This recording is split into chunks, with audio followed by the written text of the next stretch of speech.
Derivatives trading involves substantial risk of loss and is not suitable for all investors. Past performance is not necessarily indicative of future results.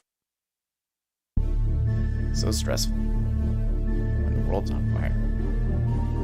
Good God. I can't look at this, guys. Like, my strategy is you buy it and you hope that you got a good spot. Yeah, but we all think you're crazy. You don't fight this. No way. The markets are freaking out and you don't think that anything is wrong? Come back tomorrow and I'll lose it all. Should be fun. Good morning, everybody. The 22nd. Oh, I see Keller is in here. Well, I don't know if he's in here right now, but I got when I scheduled the live event yesterday, I put the wrong time for it. So nobody's watching right now because of that. So I apologize, guys. Actually, let's come in here and look on YouTube here really quick. What does it show if I go to my channel? Oh, it's funny. We're probably all like, oh, where is it? I can't find it. Oh, it's there. It's there.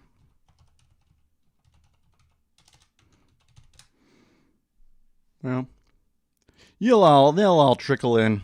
Okay, anyways, in the meantime, let's turn on the Texas speech. It is Thursday, so we are going to get jobless claims. Pretty much like the most significant news of the week. It's been super quiet.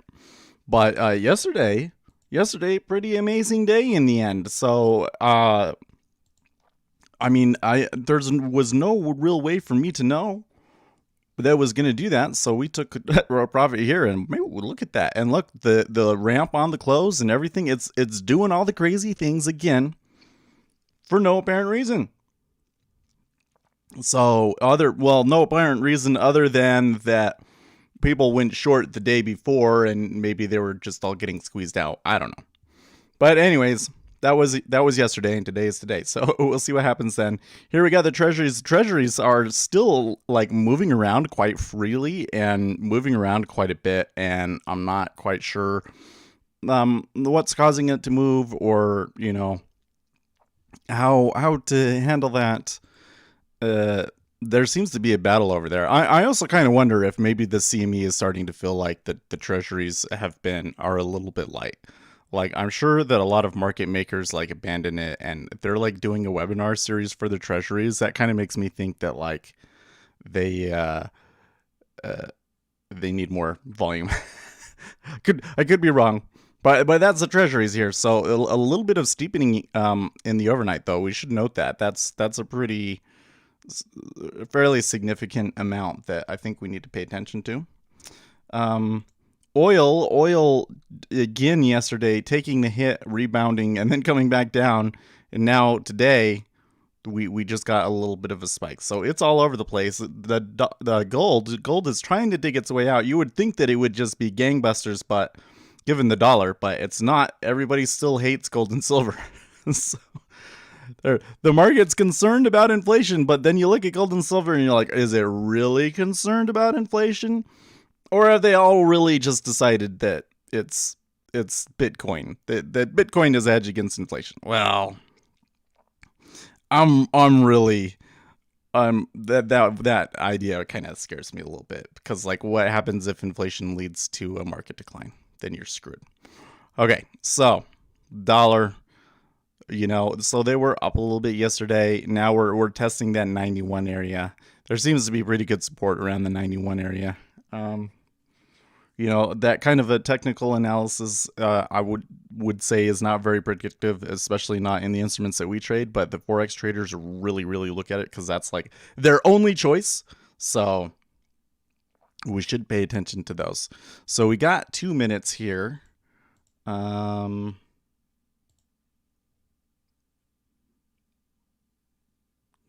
have my news squad going. Okay. And let's see here. Initial jobless claims. We're looking for a reading of 617,000 versus a previous reading of 576,000.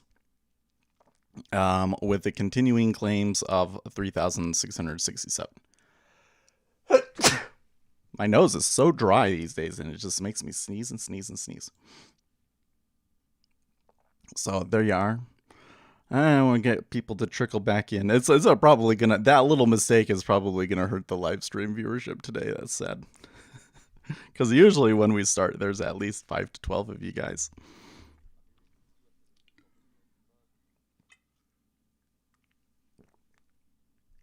We're still here, I promise, guys. Okay, put that up. Ban this guy in Discord that is spamming everybody.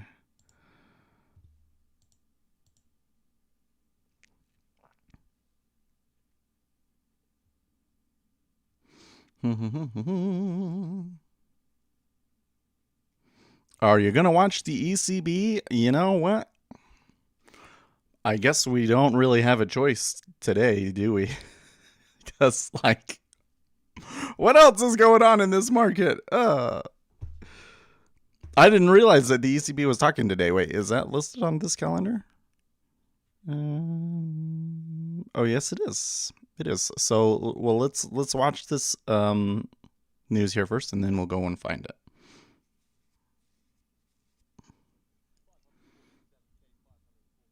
Okay, so lower than forecast. Maybe that's why they were buying so aggressively yesterday.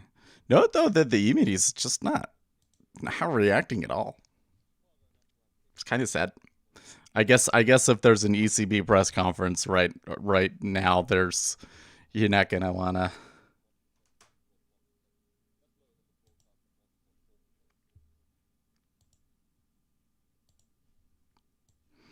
I'll pull this over.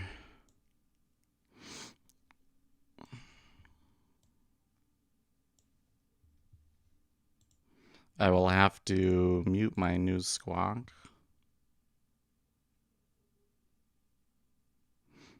Okay.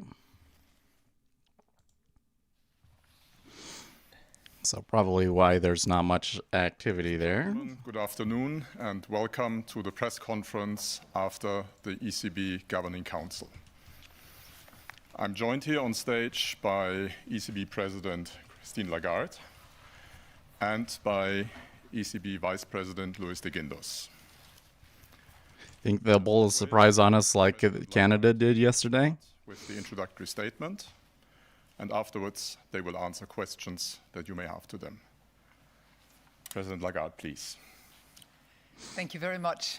Is that a new set? So, ladies and gentlemen, the Vice President and I are very pleased to welcome you to our press conference.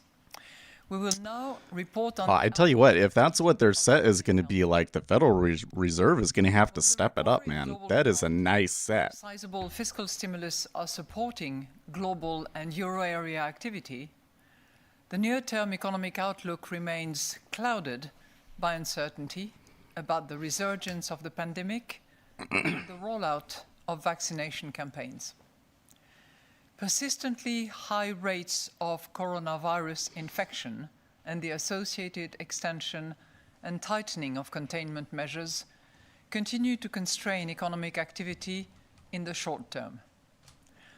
Looking ahead, progress with vaccination campaigns and the envisaged gradual relaxation of containment measures underpin the expectation of a firm rebound in economic activity in the course of 2021. Inflation has picked up over recent months on account of some idiosyncratic and temporary factors and an increase in energy price inflation. At the same time, underlying price pressures remain subdued in the context of significant economic slack and still weak demand. Preserving favorable financing conditions over the pandemic period remains essential to reduce uncertainty and bolster confidence, thereby underpinning economic activity and safeguarding... Yeah, Keller, I put the wrong start time on the video, so I think that confused the system. Remained broadly stable recently after the increase in market interest rates earlier in the year. But risks to wider financing conditions remain. Against this background, the Governing Council decided to reconfirm its very accommodative monetary policy stance. We will keep the key ECB interest rates unchanged. We expect them to remain at their present or lower levels until we have seen the inflation outlook robustly converge to a level sufficiently close but below 2% within our projection horizon, and such convergence has been consistently reflected in underlying inflation dynamics. We will continue to conduct net asset purchases under the Pandemic Emergency Purchase Programme, also called PEP, with a total envelope of 1,850 billion euros until at least the end of March 22, and, in any case, until the Governing Council judges that the coronavirus crisis phase is over. Since the incoming information confirmed the joint assessment of financing conditions and the inflation outlook carried out at the March Monetary Policy meeting, the Governing Council expects purchases under the PEP over the current quarter. So to talk over her, I'm just noticing something here that the Newswire was reporting that there was heavy buying of out-of-the-money put spreads in the June 10-year expiry, plus outright puts in the fives that may have compounded the U.S. Treasury retreat ahead of the initial jobless claims in existing home sales. So they believe there's some evidence that somebody's making a big play using options over, well, they seem to think that it's for today. I don't know. I mean, the jobless claims were good. It didn't really affect the market at all. The smooth transmission of monetary policy. Maybe the housing numbers are going to come in big. I don't know. Can be maintained with asset purchase flows that do not exhaust the envelope over the net purchase horizon of the PEP. The envelope need not be used in full. Equally, yes, that's what European Central. It's the European Central Bank. Recalibrated if required to maintain favorable financing conditions to help counter the negative pandemic shock to the path of inflation. We will continue to reinvest the principal payments from maturing securities purchased under the PEP until at least the end of 2023. In any case, the future roll-off of the PEP portfolio will be managed to avoid interference with the appropriate monetary policy stance. Net purchases under our Asset Purchase Programme, APP, will continue at a monthly pace of 20 billion euros. We continue to expect monthly net asset purchases under the APP to run for as long as necessary to reinforce the accommodative impact of our policy. I remember the podium from last time around, but when they were zoomed out on the set, I was like, wait, that's, I don't remember that. We also intend to continue reinvesting in full. I'm pretty sure it's not new, though. Payments from maturing securities purchased under the Federal Reserve needs to step it up, man. Period of time past the date when we start raising the key ECB interest rates, and in any case for as long as necessary to maintain favorable liquidity conditions and an ample degree of monetary accommodation. Finally, we will continue to provide ample liquidity through our refinancing operations. In particular, the latest operation in the third series of targeted longer-term refinancing operations, TLTRO III, has registered a high take-up of funds. The funding obtained through TLTRO III plays a crucial role in supporting bank lending to firms and households.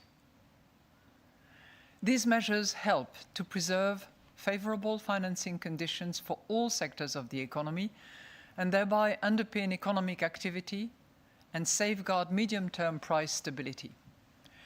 We will also continue to monitor developments in the exchange rate with regard to their possible implications for the medium-term inflation outlook.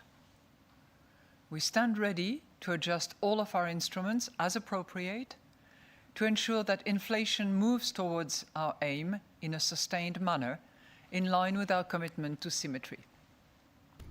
So just noting here, Explain the 5-year our looking pretty assessments aggressive, in right? greater detail, starting with the economic analysis. Euro area real GDP declined by 0.7% in the fourth quarter of 2020 to stand 4.9% below its pre-pandemic level 1 year earlier.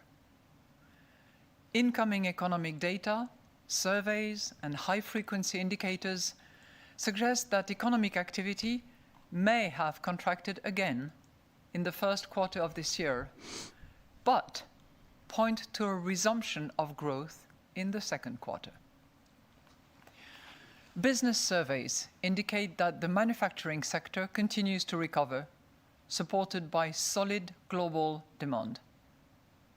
At the same time, restrictions on mobility and social interaction still limit activity in the services sector, although there are signs of a bottoming out.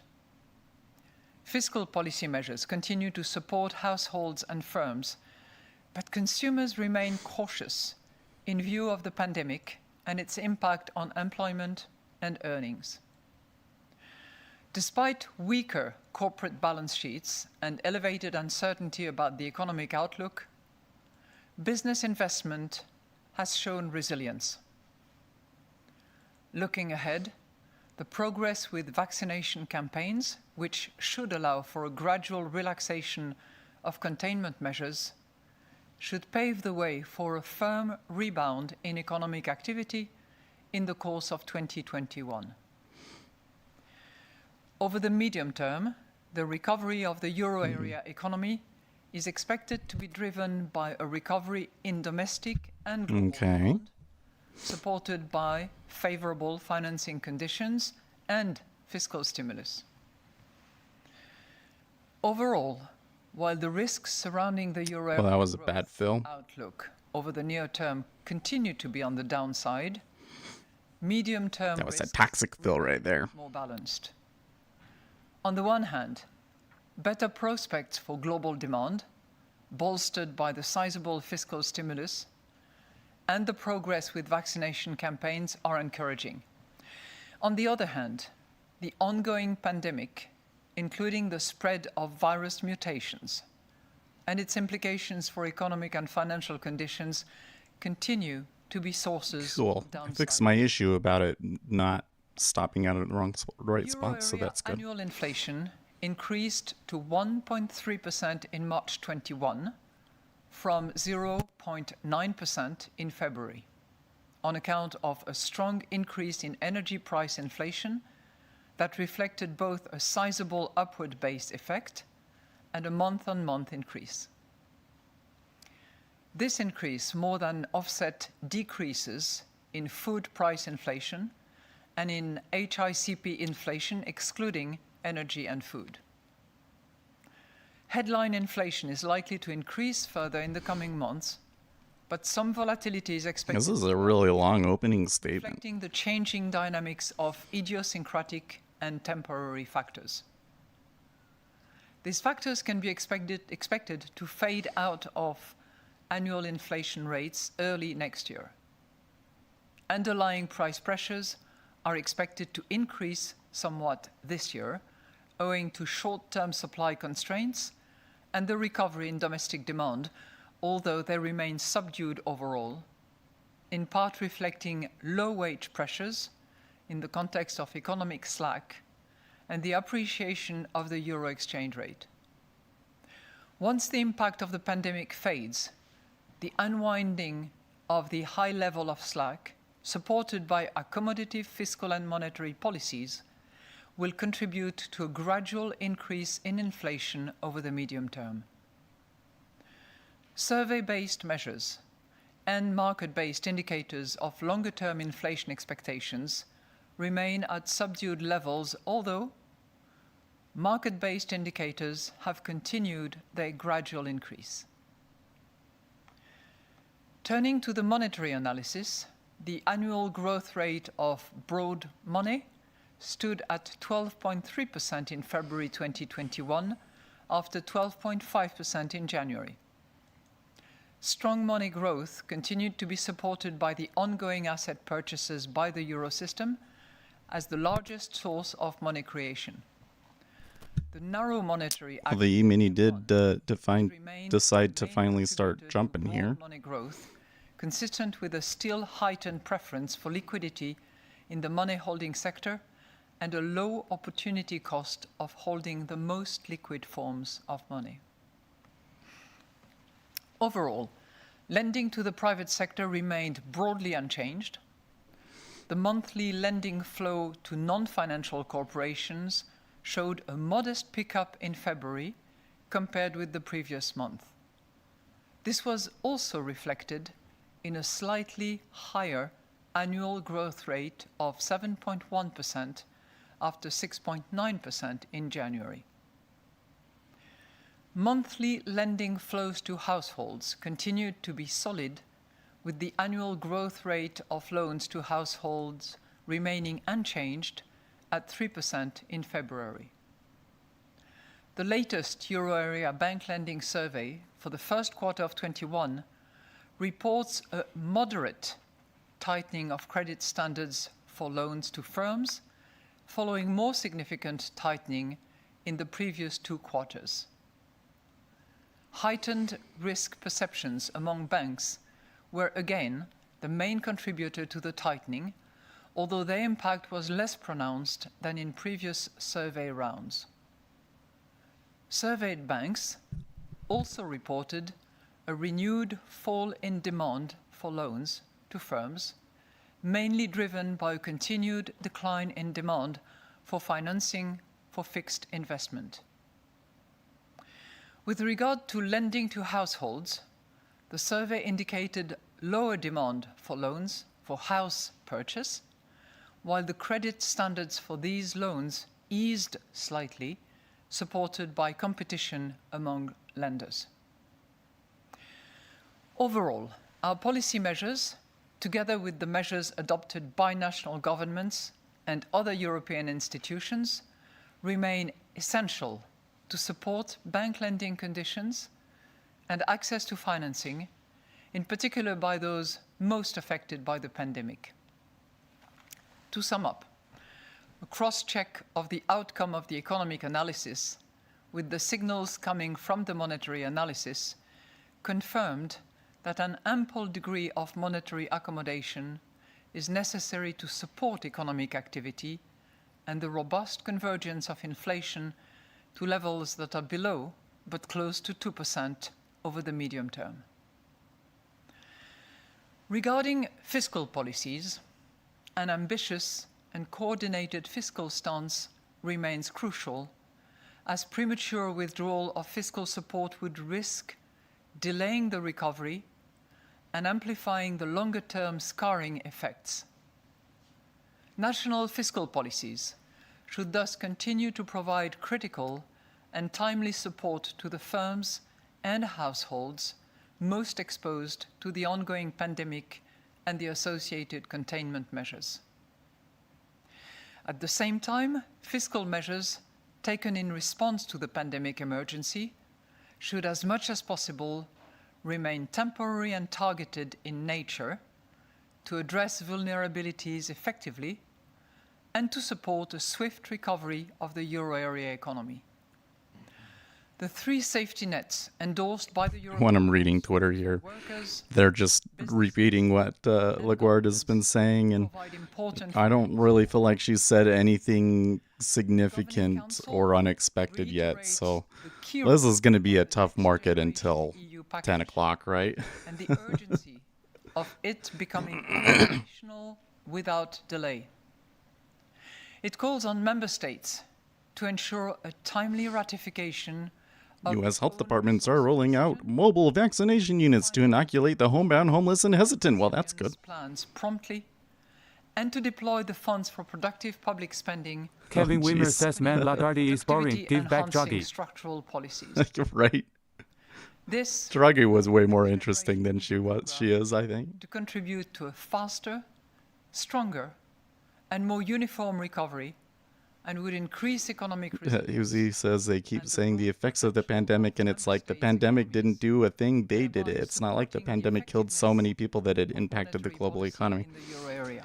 Well, their argument, you know, it's an interesting thought there, Uzi, because economic structures and institutions. the argument that's been put out by governments and I think the people in favor of more globalist policy is that it doesn't matter if you close down or not because it has an effect on you. And they always point to like Sweden saying, well, they didn't lock down in Sweden, but they still had a negative economic impact. And it's like, well, yeah, because literally everybody else shut down. But I think you're right, Uzi. If everybody had decided to ignore it, there wouldn't have been any economic impact at all. Sufficiently, as your colleagues Mr. Knott and Mr. Holtzman have suggested, to consider slowing the pace of pet purchases from the third quarter of this year, and whether this was something that was... So I think she's saying yellow into Philip. What? No. And then secondly, I'd be interested to know whether... I don't know if I want to be buying the dip on a company that's declining because they're afraid of government regulation, but maybe that ends up being a really good trade because they don't do it. I don't know. Well, thank you very much for your question. I would just rather not touch it. A chance to go back to the key part of our deliberations, which has to do with... You know what I mean? Like you buy that because you're willing to take on the risk, and that's a risk that I don't think is worth taking. From an inflation perspective, from the financing terms that... Well, the Treasury's turned around pretty hard there, and look at the amount of contracts going into 15.5. So, in terms of outlook, it's very much on the one hand, on the other hand situation, because there are clearly signs of improvement that are coming from, essentially an improvement in the rollout of the vaccination plans in most euro area countries. That's on the one hand. On the other hand, we are clearly seeing continued contagion, continued pressure put upon some of the economic sectors as well as the health sectors. And equally, also on the sort of more negative side of things, we are... Western markets don't matter when it comes to tobacco. They remain good buys because of countries where kids smoke. Maybe. And we still have this overall... I'm just saying we're all going to need a lot more uncertainty about the economic situations. Okay, so another pretty toxic fill there. Outlook. And I think it is very much reflected in the consumer's behavior. Because when you look at the... I don't know if this one really makes sense, but, we were getting some volume, so I thought, why not? Well below the pre-pandemic level and well below the fourth quarter of 2020. That's an indication of consumer confidence. On the other hand, you have now a service sector that seems to be bottoming out, which is still in contractionary territory. The PMI on services is, if I recall, at 49.6, so short of the 50, but heading in the right direction. And let's not forget that this was the sector that was most affected by the economic recession. So it's very much, as I said, on the one hand, on the other hand. That's for the... I don't know, man. So, Uzi, are you getting this in the ZB where it's like every limit fill ends up being toxic? As well. We still have the same risk assessment as we had back in March. It sure seems like that it's been the case in the 10-year. To the downside. And we still see medium-term risks much more balanced. So, overall, everything that we have looked at in terms of high-frequency indicators, latest information, data, surveys, really confirm the projection that we had back in... You actually haven't done limit fills in a while. That's on all accounts. We've just been hitting into it with market, huh? Inflation numbers... That seems like the way to do it at the moment, doesn't it? As we were with our projections back in March. So that's against that background that we conduct our joint assessment. Now, you asked me a second question, which had to do with the appreciation of the euro. We do not target any kind of exchange rate, but we monitor very carefully exchange rate and variations. Because clearly, you're trying to rely on a stop limit there for it? A downside nope. impact on prices, and we are very attentive to that. Thank you. Thank you very much. And the next question goes to Isabella Bufacchi. You wait for the week stacks, yeah. Isabella, please. You're hitting it as she goes. Hello, and thank you for the opportunity. President Lagarde, I have two questions. The first question is, again, on the PEP. It seems to me that the ECB is more cognizant of how professional their press conference looks. Ergo, don't actually show the Zoom call with all of the journalists because their backdrops and everything look terrible. This decision so far, that is, that's what that looks like to me. At the moment, as favorable as the Governing Council would like them to be. And my second question is on a possible link between the next generation EU and monetary policy. I mean, what else are we supposed to do? We're always last in the queue. We only get filled if the entire price gets cleared. The way I see it, try sneaking in. Yeah. Well, I've found some situations where there's enough rotation through that you'll get filled and it fills up behind you. By EU members could lead longer. But like, there's got to be real activity for that to happen, and right now there really isn't, is there? Thank you very much. I'll take you second. We're getting little bursts that I'm not sure I understand where they're coming from, but then they die off really quickly. Comply with their respective mandate. Our mandate is price stability, and we are riveted to the aim that we have under the circumstances.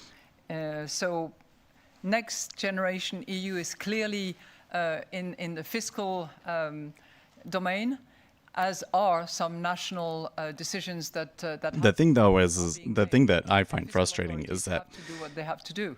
If I'm going to take it as she goes, then I should really be trying to play it as the like the informed trader, and we'll get these swings that are like 4 to 8 ticks in one direction for no apparent reason, you know? Each other. Like it used to be that it really took a good reason for the treasuries to move in the past, I want to say 2 weeks. You're getting these moves. And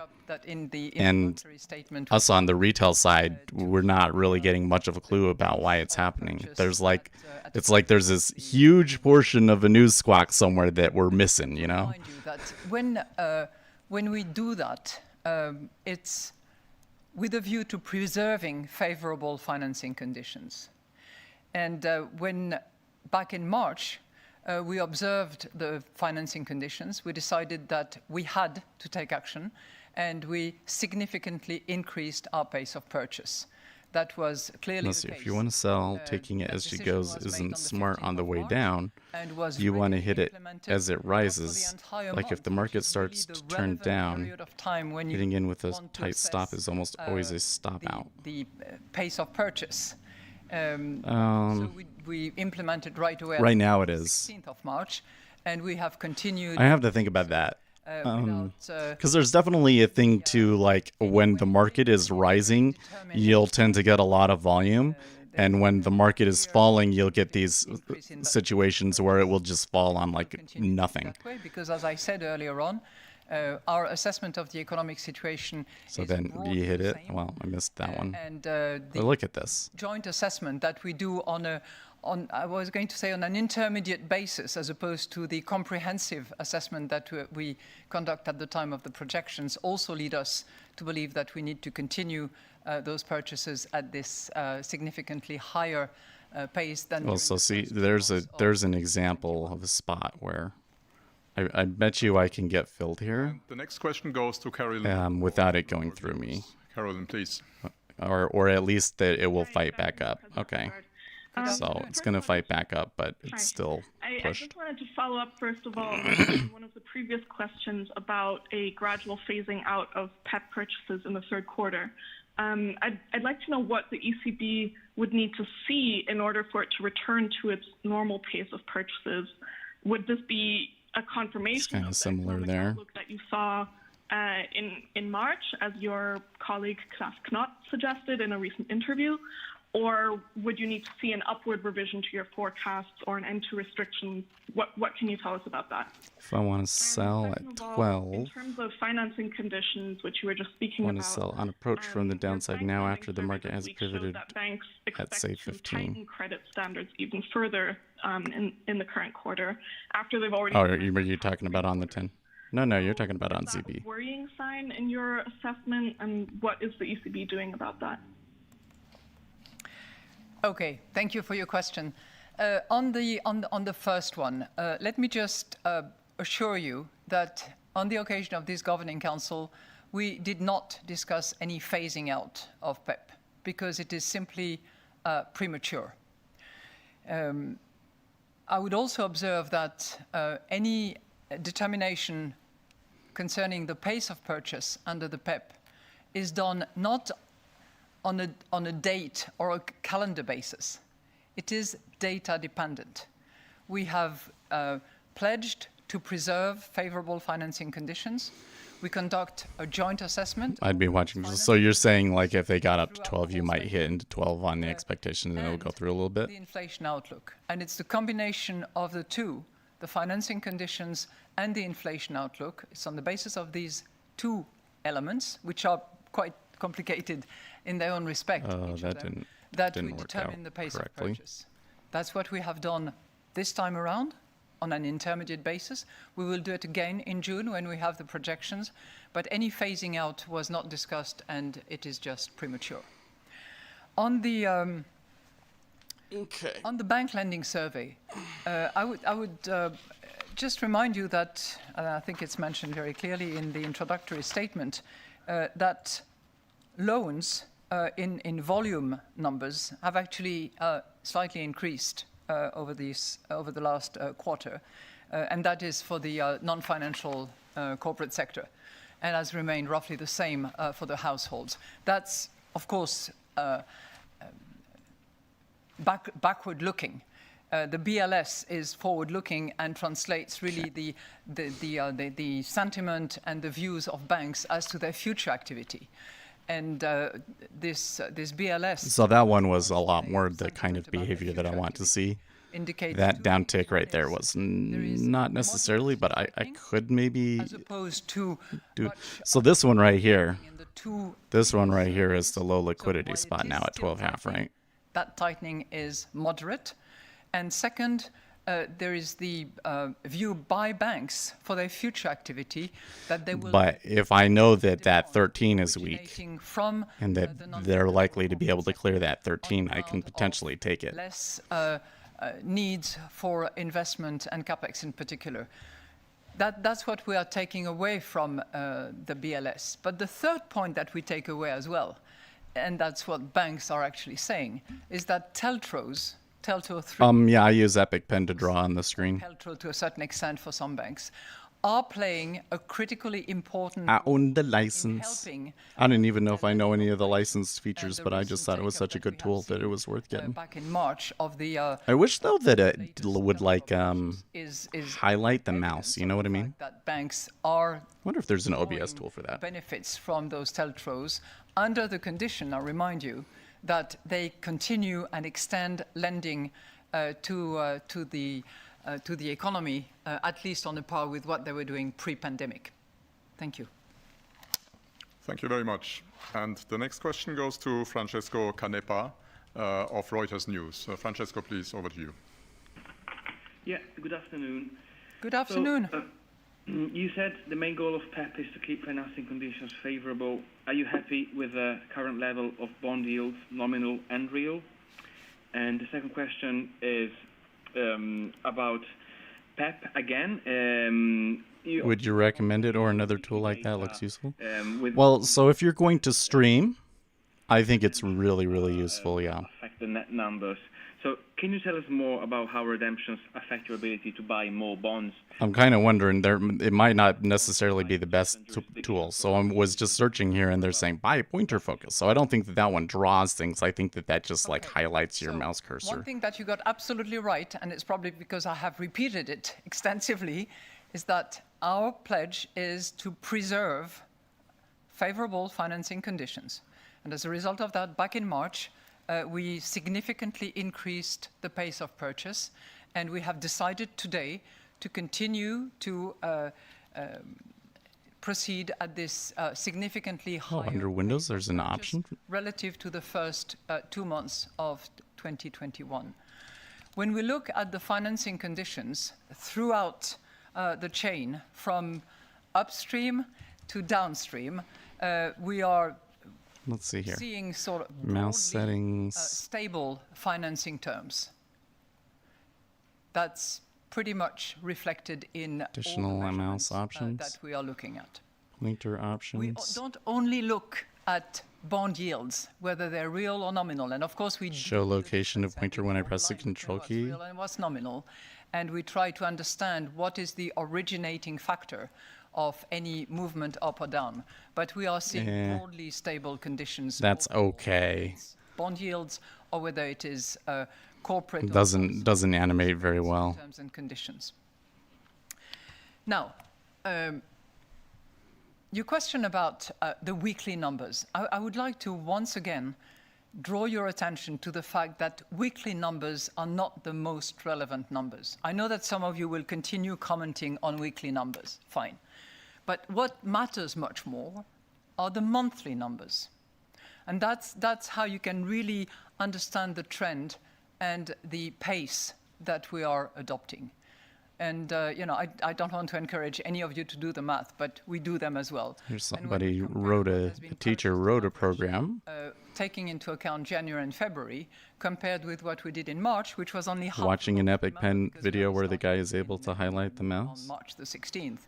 Well, Significantly increased the pace of purchase, and we are back pretty much to the numbers that we had back in July. And as I said, we have decided this time around to continue at this increased, at this significantly increased pace of purchase.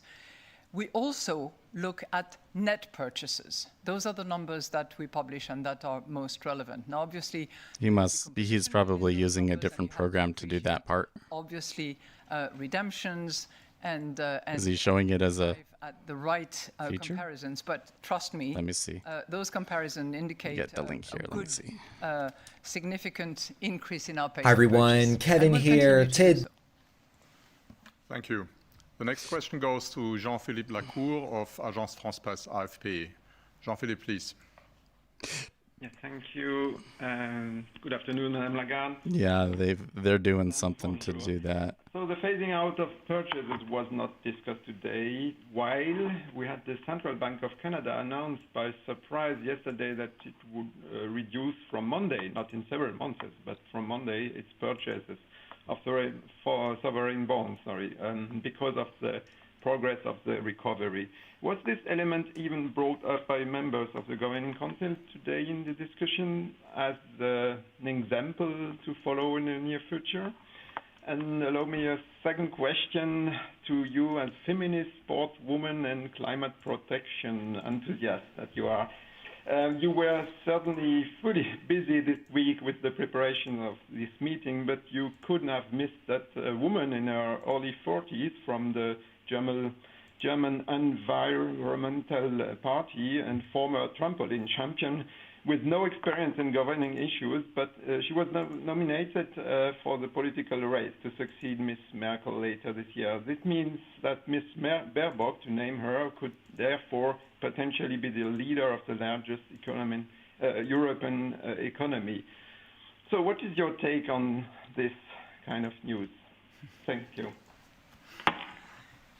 Well, thank you so much for these two questions, actually. On the phasing out and No, it's not I don't think it's a feature of this matter the program to highlight the cursor like that. because it is premature. I think he's using another program to do it.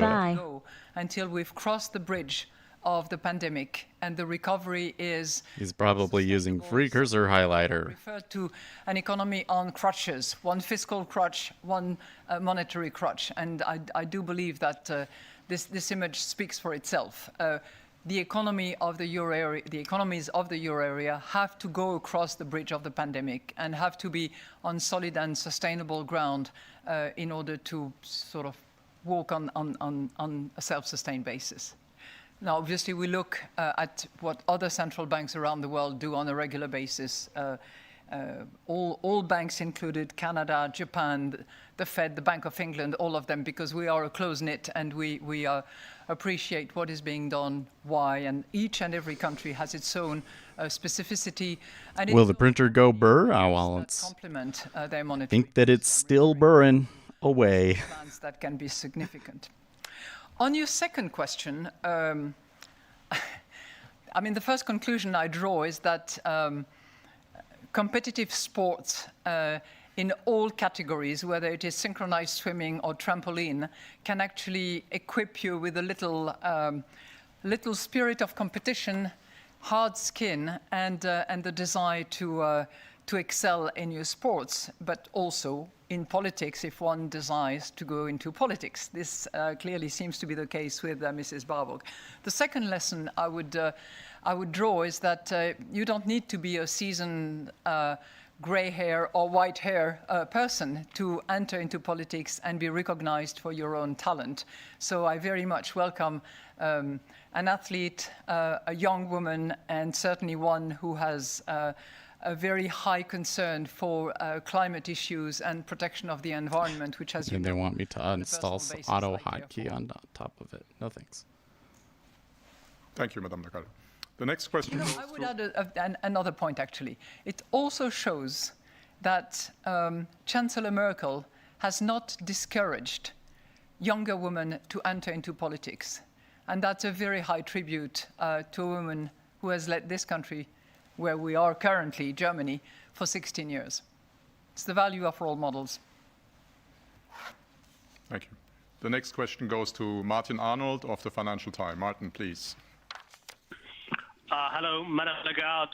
Can you hear me? Yes, I can hear you, Mr. Arnold, very well. Fantastic. So my question is on the first question on the outlook. You've said that all the information that you've processed is very much in line with the assessment you had back in March. Does that mean that it's still fully... There's something on the Microsoft Store. Let's try this. For a second quarter growth rate in the Eurozone of 1.3%? And secondly, what would it take She thought, haha, poor Kyle, you have no idea. to return to the normal pace of PEP purchases in the third quarter in June when you publish new economic forecasts? Thanks very much. Well, thank you very much. You rightly pointed out that our intermediate assessment and our review of existing data, information, high-frequency numbers, and all the rest actually confirms our projection of March.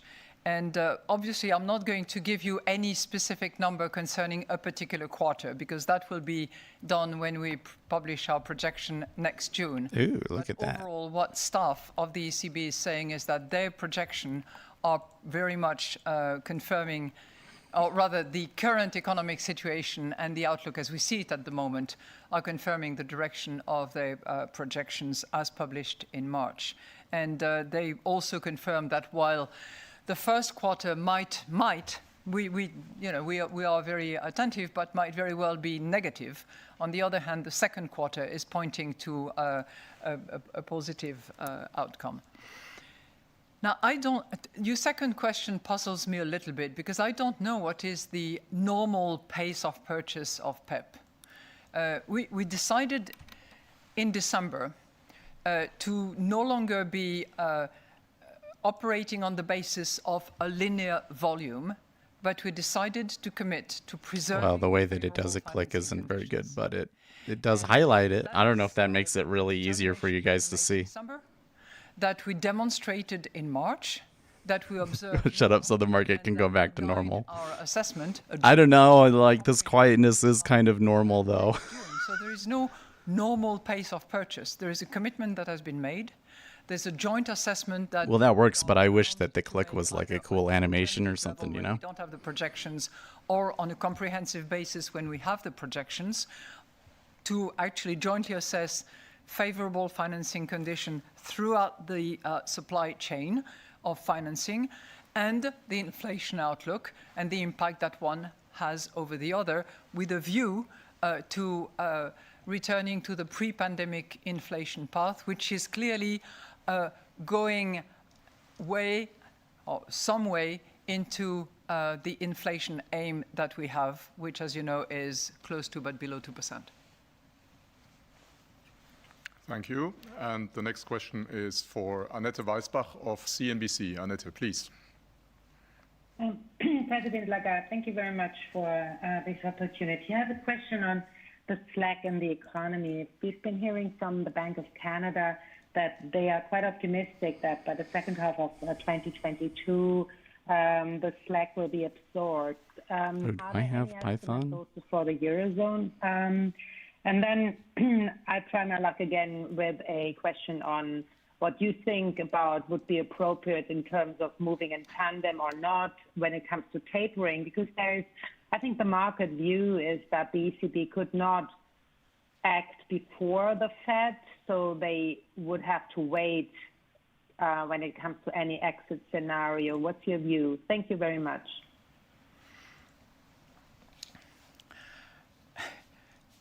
Don't take me literally, but it would be nice to move in tandem with the Fed, because that would mean that our inflation numbers are aligned. Now, clearly, Fed is dual mandate 2%. With employment, we are close to but below 2%. But if you look at where the Fed is, where we are, when you look at expectations in the United States and expectations in the euro area, but Windows opens it up automatically for me to go get it. So it would clearly predicate that we will not operate in tandem with the Fed. I think that's very much a given, and it's not me looking into the crystal ball. It's where we are, and it's pretty obvious. So slack in the economy. I just want like an OBS. At this point in time is that the euro area economies will return on average to the pre-pandemic economic level in the second half of 2022. And I'm taking precautions here because when I say on average, there will be divergences, there will be heterogeneity. There will be countries that will be lagging behind because of multiple factors. But on average, we are seeing the euro area economy back to pre-pandemic level, second half of 2022. It doesn't mean that all slack will have been absorbed because my take is that entering into pandemic, there was some slack. And my hope as well is that there will be as many jobs newly created and that the ECB will contribute to such development. ZB right back up there to the highs, huh? Price stability as our mandate so requires. Thank you. Thank you. And the next question is for Barbara Schäder of Stuttgarter Zeitung. Barbara, please. Hello. Question on negative interest rates, if you please.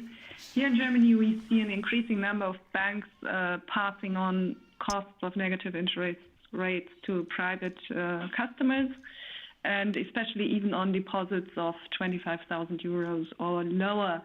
So do you understand that this upsets people, and could you please explain once more why negative interest rates are necessary? Thank you. Well, as you know, interest rates are the traditional tool of monetary policy. And based on our experience, the negative interest rates are... I hate the click highlights so much. ...for providing monetary policy. It's like almost not worth using, I don't know. Clear evidence that if I close this, it just goes away? Cool. Provides additional stimulus to the euro area economy. Nobody's ever complained about, I don't see where your mouse is, so... And overall financing conditions. And I can always just highlight like that, right? Now, in the whole of the euro area, negative rates are passed on to corporates to a large extent. Not all banks do that, but many banks do that in the euro area. As far as households are concerned, it's 5% of deposit accounts of households that are imposed negative rate consequences by banks. It's higher than that in Germany. It's double that amount. So based on our numbers, based on the data provided by banks, it's 10% of those deposit accounts. But I think we need to be, I completely appreciate that people who are saving are not satisfied with being charged the consequences of negative rates. But we have to look at the situation from a global point of view. We cannot look at a particular depositor or a particular category. We have to look at the whole economy. And we know that by putting in place those negative interest rates, we are effectively supporting the economy. We are encouraging enterprises, families, households. Sounds like it does work, couples, but I just don't want to borrow at very I'm not sure low that rates I want in order to invest, Python in order to buy their 3.6. first apartment, in order to buy some equipment. Well, let's just try. The Let's just try contribution that 3.9. is in order to support the economy, in order to make sure that jobs are kept, in order to make sure that corporates can continue to operate and produce, is clearly a trade-off against some aspects that are resented by those that are only savers. Wow, they're going to put a big old order there at 16? In every household, you have savers and you have borrowers. So there is always a trade-off, and we have to look at the aggregate euro area economy ourselves and deliver on our mandate. Thank you. And the next question is for Johanna Träg of Politico Europe. Johanna, please. Yes, thank you very much. I've got a question on the strategy review. Could you give us a better idea of the timing when you can actually share your results with us? And has the Governing Council seriously discussed any other options beyond the more symmetric target and dropping the monetary pillar? Okay. Thank you very much. Thank you for asking a question on a project that keeps many of our very talented staff busy at the ECB, but also in the national central banks, because that's really a project where everyone is involved and everybody is contributing. We are well into the second half of our strategy review. We have already covered a lot of ground. We still have more work to do and more seminars that are planned in the weeks ahead. Totally pulled, huh? My commitment is that we will deliver on our strategy in the fall of 2021. Another issue here. If we manage to conclude our set of seminars and to conclude our deliberation to arrive at this new strategy before that, then of course we will come to to Europeans and to the European Parliament and to all those that we are accountable to earlier than that. But the fall of 21 is clearly the deadline that we have set for ourselves in order to deliver on the strategy and its outcome. We are looking at multiple options, proposals, views, recommendations, and maybe it did do it right. Yet, landing it totally pulled though, didn't it? Particular zone that will be the ultimate conclusion, because we need to keep all options opened. This is a commitment that I have made to the Governing Council members as I'm leading this exercise. I promise that we will not deliver until everything has been examined and conclusions have been reached. So there are many proposals around, some more attractive, others more alternative, but we'll get there when we get there. Thank you. And the next question is for Andres Stumpf of Expansion. Andres, please. Good afternoon, Madam President. Do you hear me well? Yes, thank you very much. Good afternoon to you. Good afternoon. I would like to know your opinion about the pushback that any sort of explicit yield curve control seems to get from several members of the Governing Council. Is that strategy completely off the table, and would it be something worth discussing as the Governor of the Banco de España suggested recently? Thank you. Well, thank you very much for your question. As you indicate, as I just indicated in the previous response, we are looking at multiple options, multiple proposals as far as our strategy review is concerned, and that's a track in and of its own. Now, we also have our business as usual track of business, which consists of deciding monetary policy every 6 weeks. And on that particular track, we are guided by the decision that was made in December, which is not yield curve control, but which is the commitment to preserving favorable financing conditions. I know it's a little bit more subtle, it's a bit more complicated. How do you add it as an OBS script? I've never done that before. Terms that are available from risk-free rates all the way down to terms and rates available for corporates and households, and the inflation outlook and the impact that one has over the other. It's more complicated than having just a yield definition that we would just abide by. But this is not the choice that was made. So we are loyal to the decision that was made in December, applied in March, reiterated in April, and that we will also take into account to calibrate our monetary policy decision in June. Thank you. And the next question is for Tom Fairless of the Wall Street Journal. Tom, please. Hi, Madame Lagarde. Thanks for taking the question. I had a question about tourism, which is a significant part of the economy in Southern Europe, especially. Do you think how much is the season this year going to be saved? And how much of that is a problem for your forecast for the Eurozone economy if tourism in Southern Europe does quite badly? The second question was on government debt. And there's a debate among economists about how much debt governments can safely hold. In the US, they seem to be thinking the government could support a lot more government debt. Do you think that European governments can safely have a lot more debt in the future, so significantly above the 60% Maastricht target, for instance? Thanks. On tourism, I think we are both well placed to address the question. Do you want to take it? The one on tourism, because Spain is clearly one of the countries that has fantastic tourism. Well, I think that is going to depend on the evolution of the vaccination process. If vaccination rollout gains momentum, and we expect that it's going to gain momentum, we hope that a high percentage of the population will be vaccinated, and that this is a positive sign, a positive indication that perhaps the summer season will not be totally lost as it was in 2020. So vaccination is going to be the driver, in my view.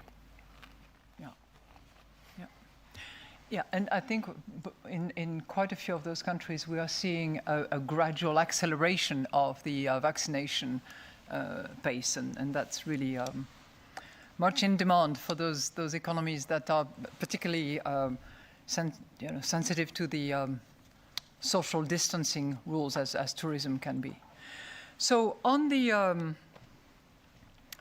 debt, so many Dogecoin hit pieces today. Countries around the world. And it did take a pretty good hit the other day, didn't it?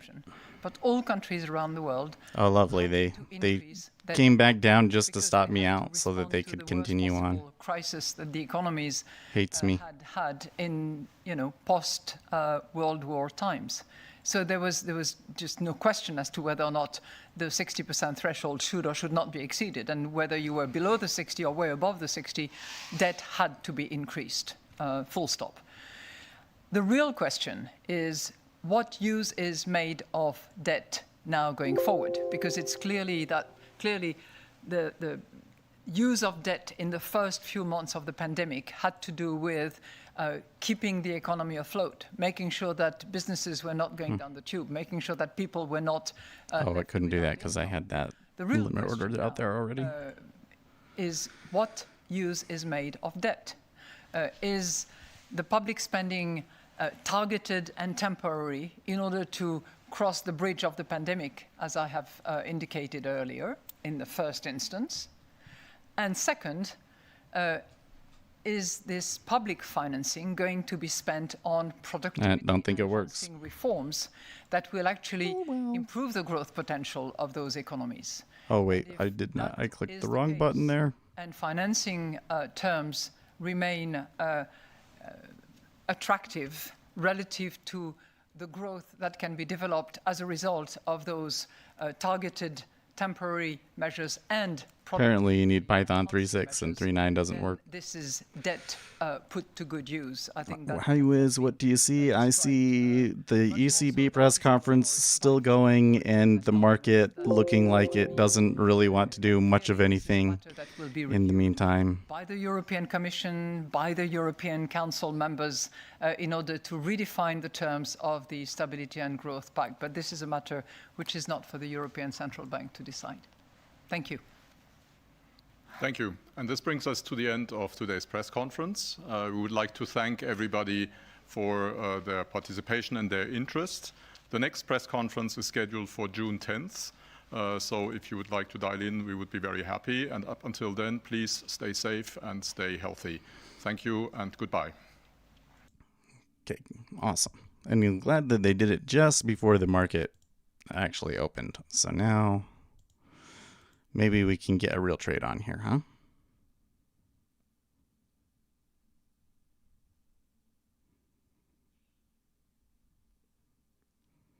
Okay.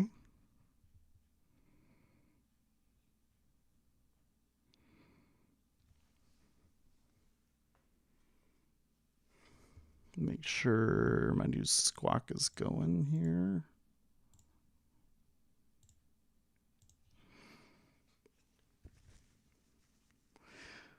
Well, the initial move was a pretty aggressive sell.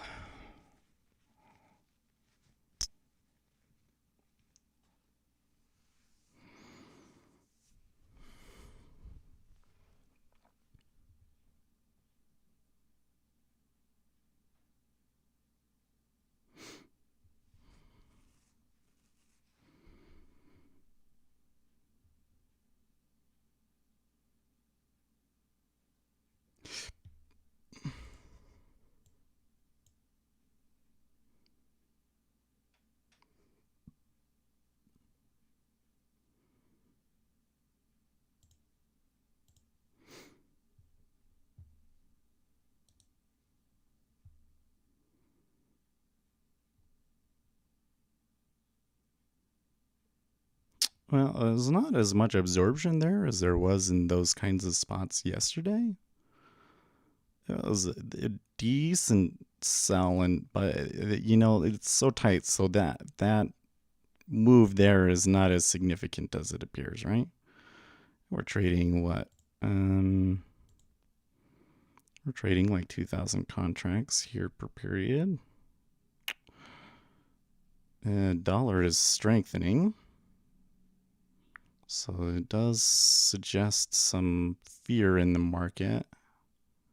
Okay, we're out of our treasury trade. So because of the way that I did everything, we did come out with a little bit of a profit from our treasury trades. But overall, that was difficult and frustrating.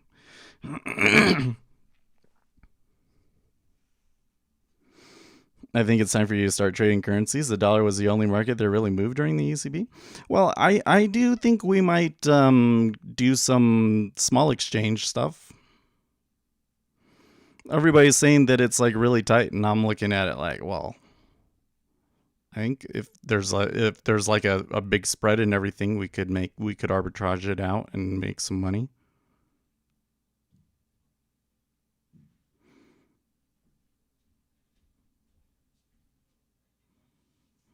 Okay, so just noting there's some absorption there in that spot.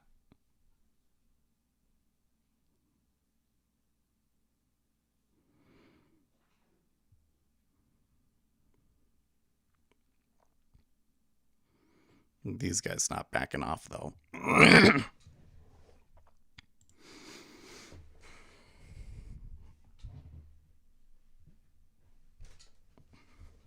Stupid chair wheels turn on me. I hate that. Okay.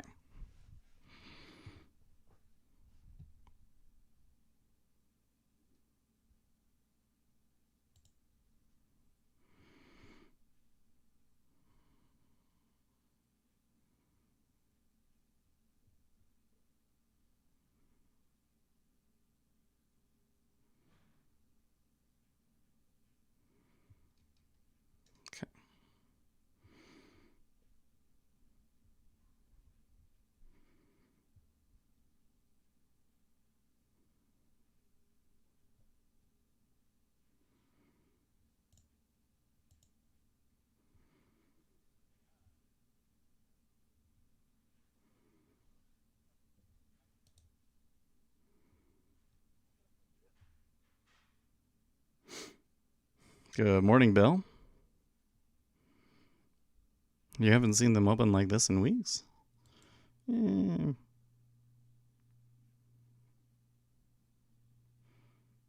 So far, we haven't seen anything like crazy yet. You got to remember that there is the existing home sales numbers at the top of the hour, and there's some like options on and everything. So I think some people have some interest in things that are going to happen today. And I don't know if, it was on the ECB press conference that they were betting on, because nothing really happened, President Lagarde, ECB is not doing yield curve control in futures. Trader 71 asks, huh? Yeah, because aren't they totally doing yield curve control? I don't know.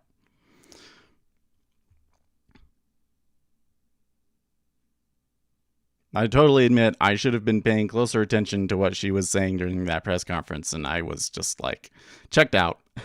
Let's go and fool around with this and this.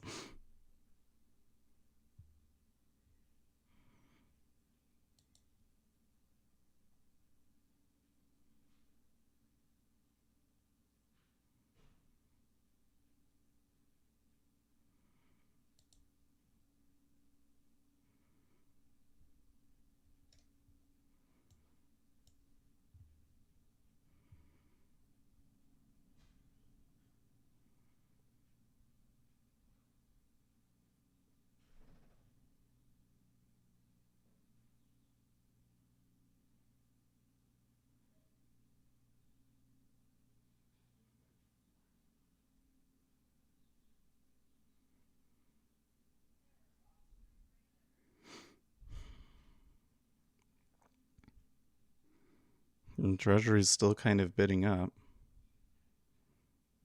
It's really weird, isn't it? Because it kind of seems to me like the overall direction in the Treasuries is up, but they've had like dips all along the way that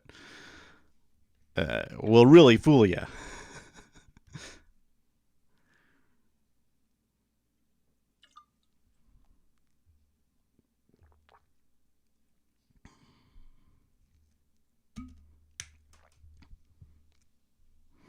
And football fans, soccer fans, we call it soccer in the United States, are super upset about the large team owners trying to create a super league. I've seen so much stuff about that, and I normally see nothing about soccer. But they apparently really pissed some people off over there. Show a chart to see the dips in the treasuries, sure. So like here in the 10-year, if we zoom in on that bottom. Biden says that the climate summit has had an encouraging There was this one at the top of the hour. And then we got back up to the highs, and then we dipped down pretty hard. And then we tested it again, dipped down pretty hard, and now we've had this run through. So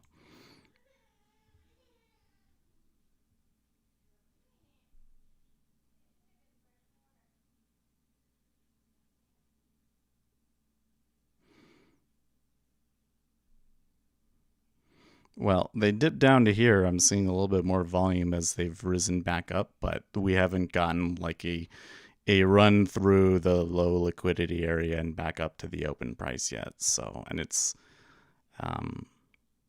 been quite some time. So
oh yeah, I turned that on back. Sorry.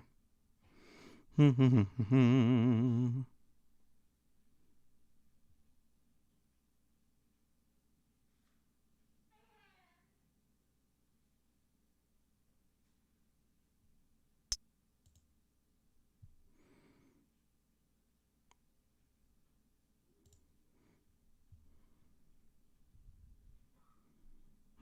maybe today's a down day. I don't know.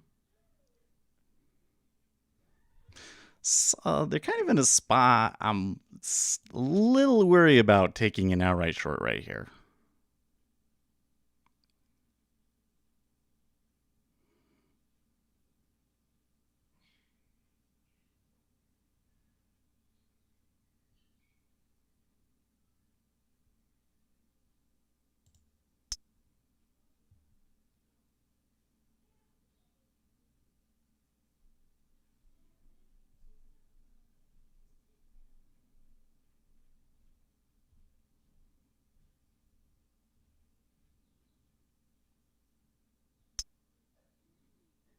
Like, I'm not saying it's not going to go down. I'm just saying that that move down doesn't tell a whole lot because it doesn't really move the needle for a lot of these guys. Well, look at that.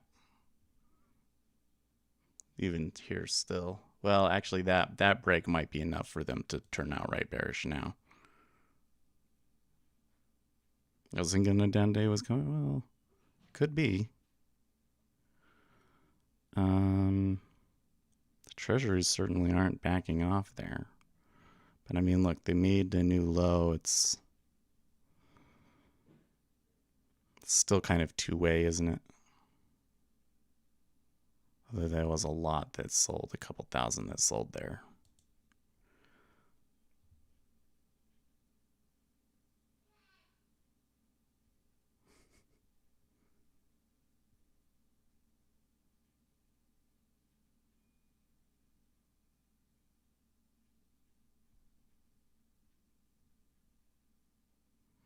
So see, like that.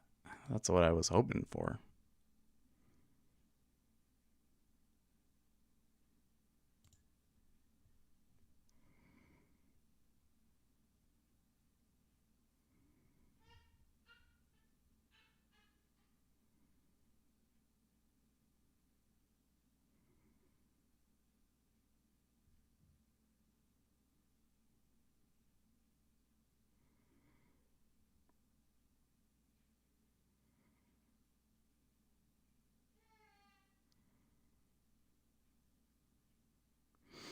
Well, it looks like YM and ES are lagging. So it's still favorable to tech, but even though all of the indexes are down. RTY is the only one that's up. RTY is it's a big outlier today. And then we got oil, corn, and soybeans up on top. Corn and soybeans up 1%, in fact.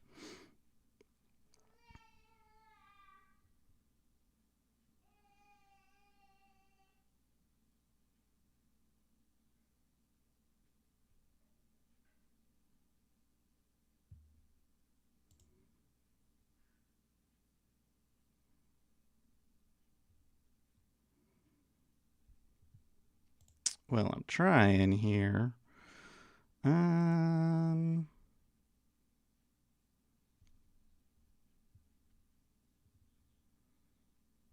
should wait. I should wait until the top of the hour.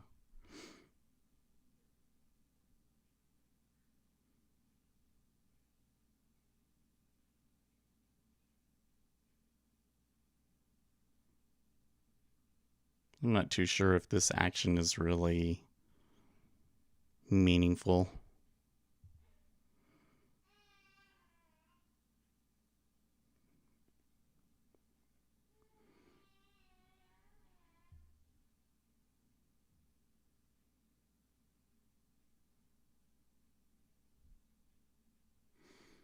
Yeah, well, I mean, like, they broke the overnight low and they're testing it, but there's still, like, lots of support from yesterday and everything. So, like, I think that they would have to more meaningfully break down there and trade a lot of volume below, say, 55.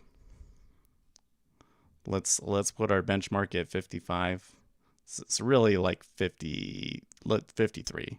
So I think that they would really need to trade a lot of volume below 53 before they would like consider that significant. And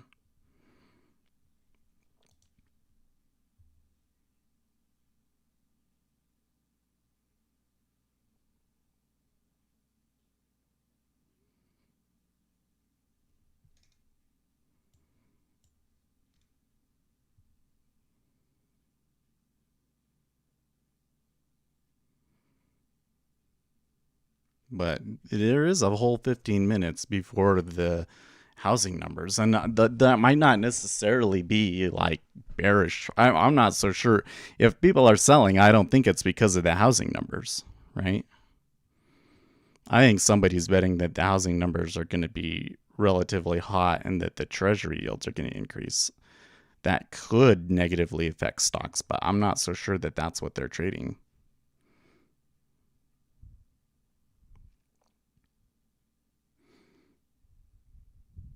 Not enough evidence and all the correlations and everything for me to be really sure that that's what's going on.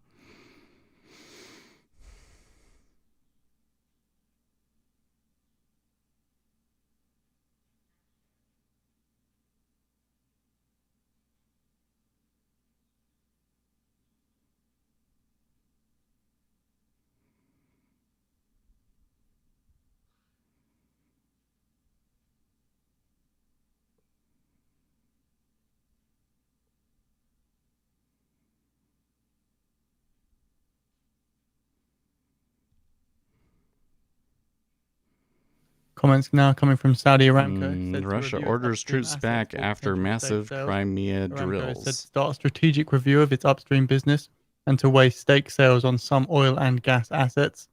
Also said to study potential JVS partnership.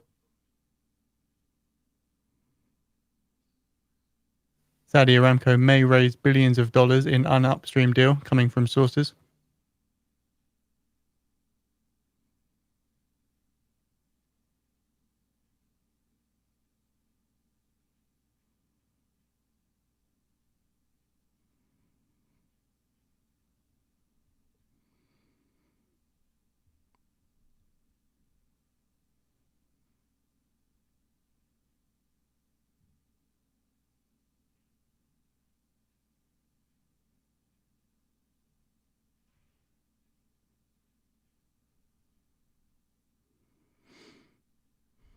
Well, there the treasuries turned a little.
See, that one was going okay at the start, but now it's just been like going nowhere, you know.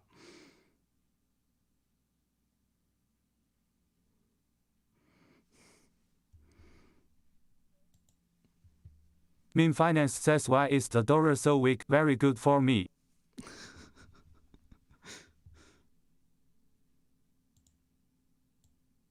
Well, it's been rising here this morning. A good 10 cents or so. So you're really more of like 15 cents.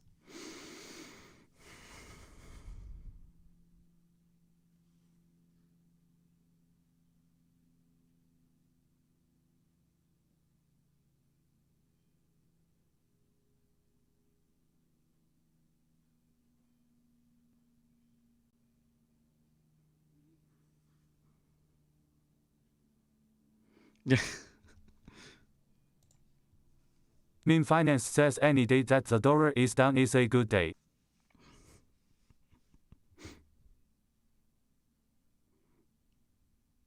Wish I had FX features to trade against the Chinese renminbi or whatever.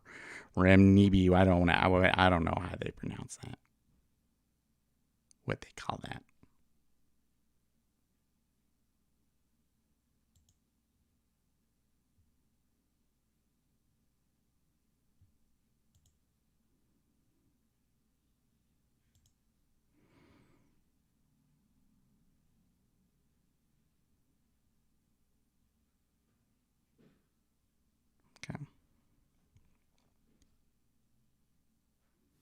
In 10 minutes' time at 10 a.m. Eastern Time, we do have the US existing home sales forecast for 6.11 million with a prior read of 6.22 million.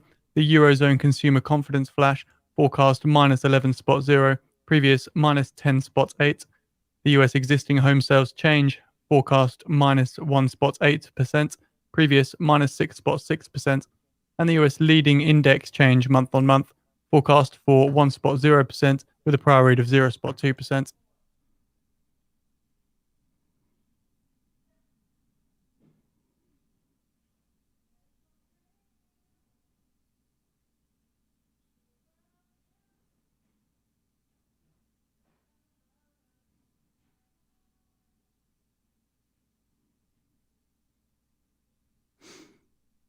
I tell you what, Treasury turned pretty quiet there, didn't it? The 10-year in particular. The 5-year still oscillating around a little bit, but the 10-year in particular just like stopped dead in its tracks. Oh man, that turned back down so hard, so quickly. Well,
what's happening? Well, it just looks like they want to trade at the moment. A little bit of bearishness off of the open, but we got some news at the top of the hour. We got existing home sales, and consumer confidence for Euro area, CB leading index.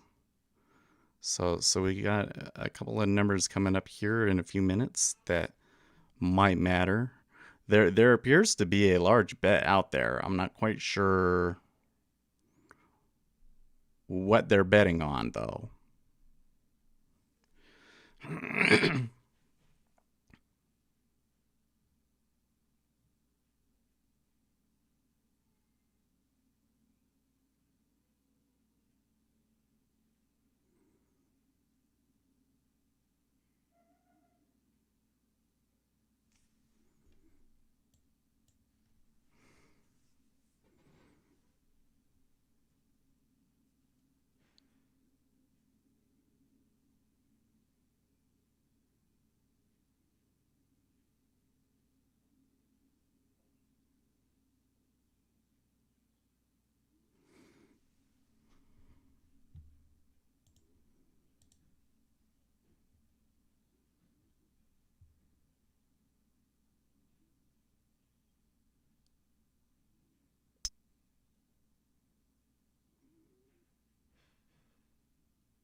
I think I've been misreading this 55 area.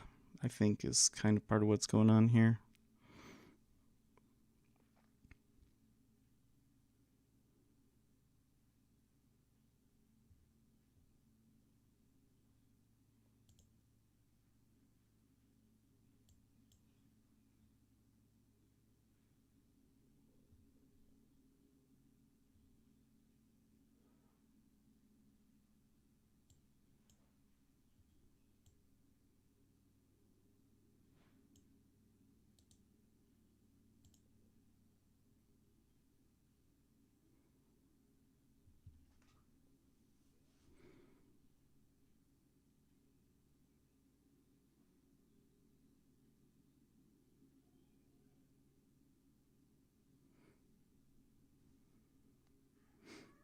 In 5 minutes' time at 10 Do you a.m. think Eastern it's time, going we to do have go the up? release of the US existing home sales forecast for 6.11 million. I'm not with a so prior sure read what the of 6.22 daily million, as well direction as is the going to be. Eurozone consumer confidence flash forecast for minus 11.0 with a prior read of Maybe I minus just shouldn't 10.8. be putting risk US on if I'm existing not home sure what sales the overall change direction is going to be, forecast huh? for minus I don't know. 1.8%, previous minus 6.6%. The US leading index change month on month forecast for 1.0% with a prior read of 0.2%. The thing that I'm seeing is that you see that short coming in, and I see like a lot of orders chasing after it and everything, but in the end I don't really think that it's informed trading. So it's really hard for me to just go along with it when I can see like these holes up above us that if we're able to get a little bit of upside momentum coming through here, we're just going to rip right back through it.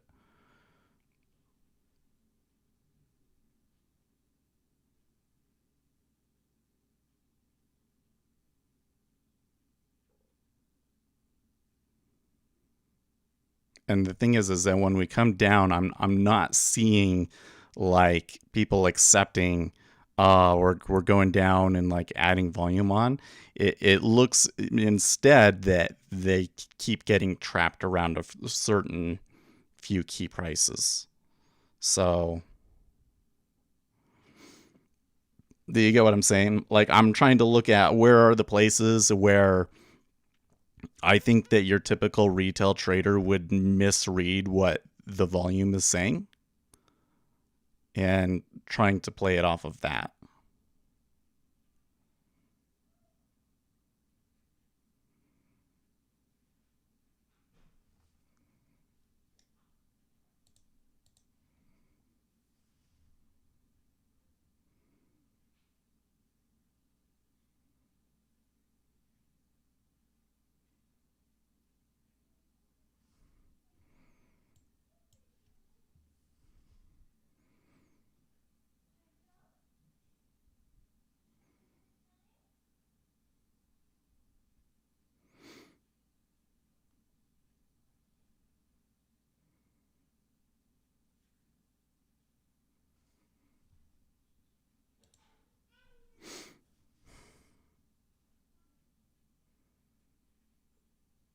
Seven Laws back? Oh, man.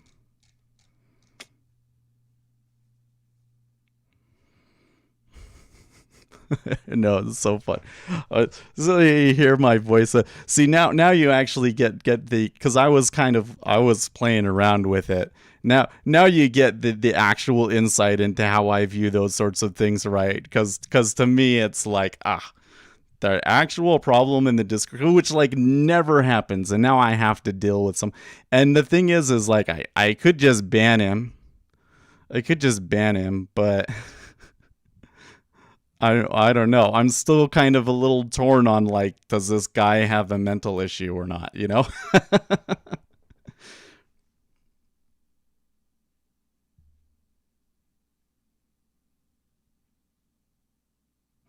I'm peeking through this stream's recommended tab, and do you believe there's still guys doing AMC and GME titled streams? Dude, it's been like 2 months now, right?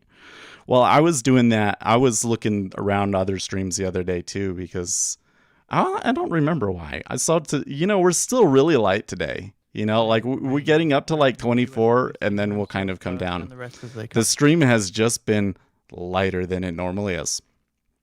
maybe I offended somebody, but it's fine. People will come and go. And the thing that frustrates me, the thing that I'm realizing is you kind of have this idea that like, oh, you'll have this one video that goes viral or something like that, and then like you've made it and the channel will just always be successful ever after that. And that's not really the case.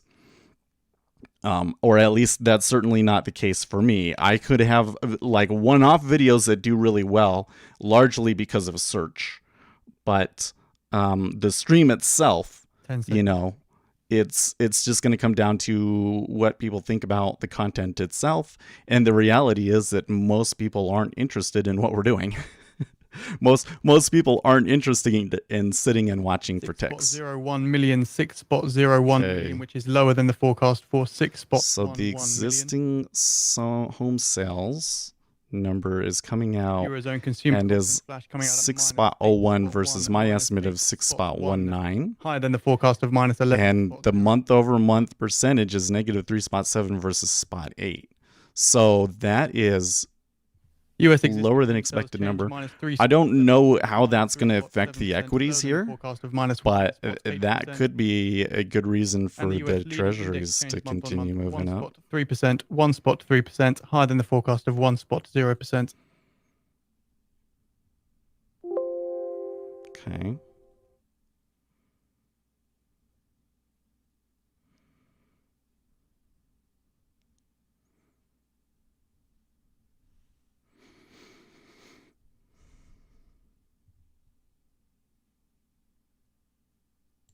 So I'm going to cut this one off. It gives me one more chance here.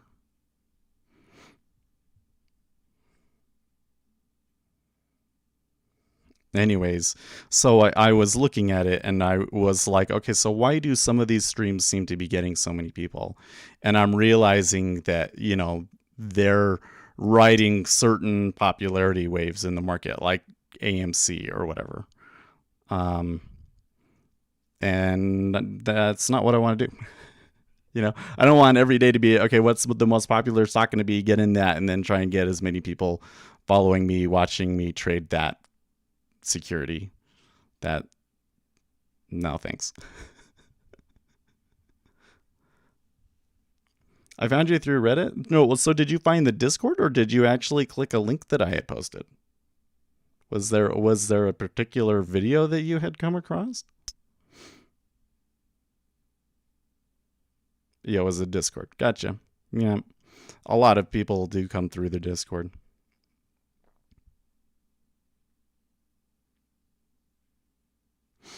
So, yeah, that's the thing. So what can we do to build the channel? Well, Seth needs to make more one-off videos and he needs to make better one-off videos. That's really what it comes down to, because here on the stream, you're not going to get not that many people are just going to click on it just to click on it. The algorithm's probably not recommending it to them, right? So, and that's probably fine. And for those who are interested, the Eurozone Consumer Confidence Flash Report is available on the Financial Juice newsfeed. Well, it seems like I don't know, man. It seems like we could still get a buy here. But the equity is being incredibly iffy here. And the treasuries just keep going, right?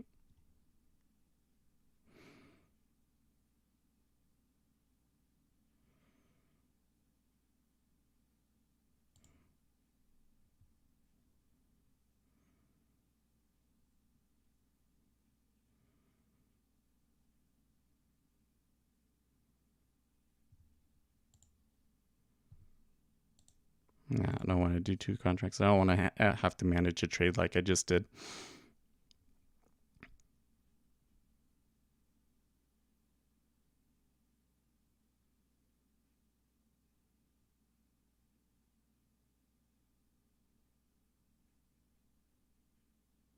You see the treasury's still going.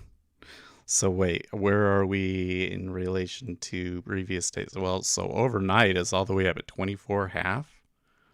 Ooh, okay. So especially if the larger markets were to turn outright bearish. Well, this trade is fair enough. We can just kind of let that run and see. I linked your Reddit article on being scammed yesterday. The Good US morning. home sales report is available on the. Are you talking about the YouTube video, the YouTube one about how I said that YouTube enables scammers?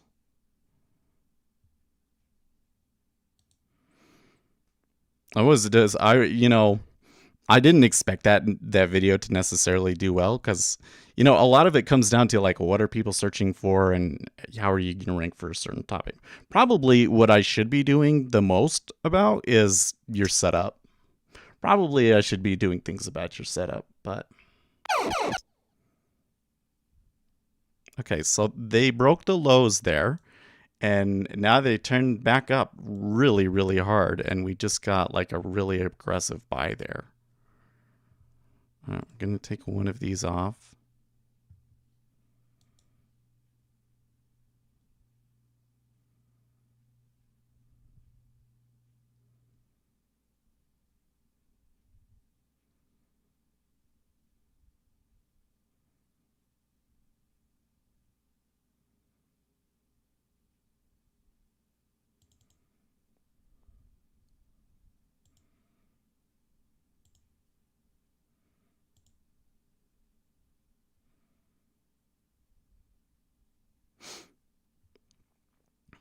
So because of that, kind of changes my opinion on things. Because that was an opposing meta order of the same magnitude going the other direction. We're probably gonna break 58.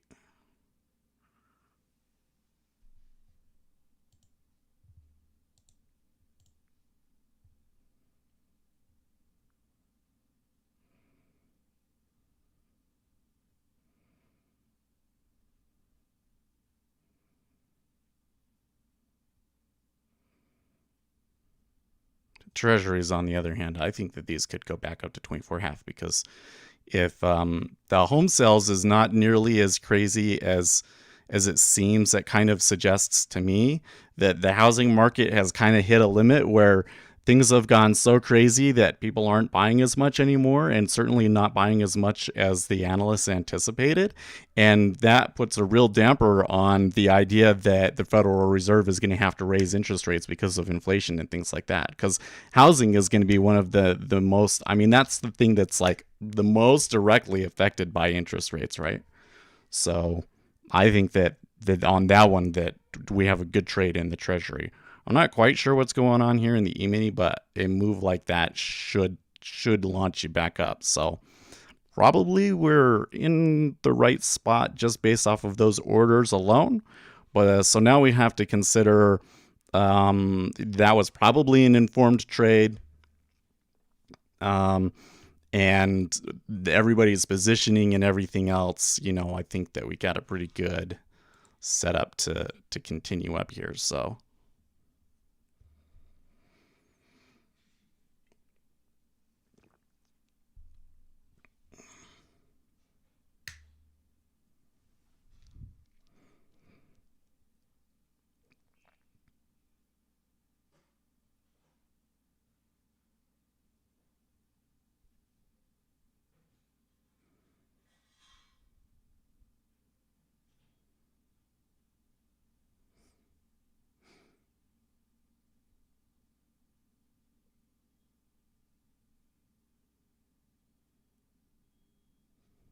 I kind of want to start publishing my own videos, but I don't know where to start. I have a good username that'll probably attract enough retards to give me ad revenue. Well, I'll tell you what I do. What I do is I go and I read and look at everything that everybody is doing, and I say, what are the things that retail traders need to know that they're not being told, and that is in line with the sorts of things that they're searching for. So for instance, you should use a desktop computer. And these are the things that matter in your desktop computer. That's my most popular video, right? And I do that with a lot of other ones that people might not be searching for, but that they're still useful, right? I'm looking for the information that people aren't providing. And of course, I don't want to give away my edge, so I'm a little bit careful about what I say, and I don't talk about setups or make claims. But, you know, that's kind of where I go. Because if you're not introducing something new to the market, then what's the point? Unless you're going to do it better. You can make a video, you can talk about stuff that other people are already talking about, but you can make the video more engaging and entertaining. But that's not me. Not right now, at least. I need a video editor. That's what we need. Is I need to find a good friend that is a really, really good video editor and understands a little bit about finance, you know? Or maybe somebody that's willing to come and record, you know, like a photographer, to make funny videos. Want to make shit that will appeal to young people who are interested in trading? Yeah, I don't know. Like, that's one of the problems that I have, is that I'll always come in and look at, okay, what are some things that would be popular or unpopular, you know? So if I come out and I say Robinhood sucks, you know, that one's kind of a difficult one, because a lot of people use Robinhood. Even now, even still, after all of this, all those people buying Dogecoin, they were all buying it on Robinhood. You know? So, I don't know. And can I make videos that are entertaining? Well, I'm trying with the Steve on TikTok. And I got a couple of videos at the beginning that did well, but then since then it's kind of dropped back. And so I'm not sure if it's like Steve isn't that funny to people, or if, you know, it's just TikTok and you just got to get lucky. You know what I mean? So there's that side. Controversy. Yeah, well, so to talk about why Robinhood is trash. Sure. Okay, so the good news is that I was, you know, I took a number of losers in a row there. I had one that I started managing positions again. I don't know. I wish that I had made this back up with one lots, but it's really hard to do that. Right.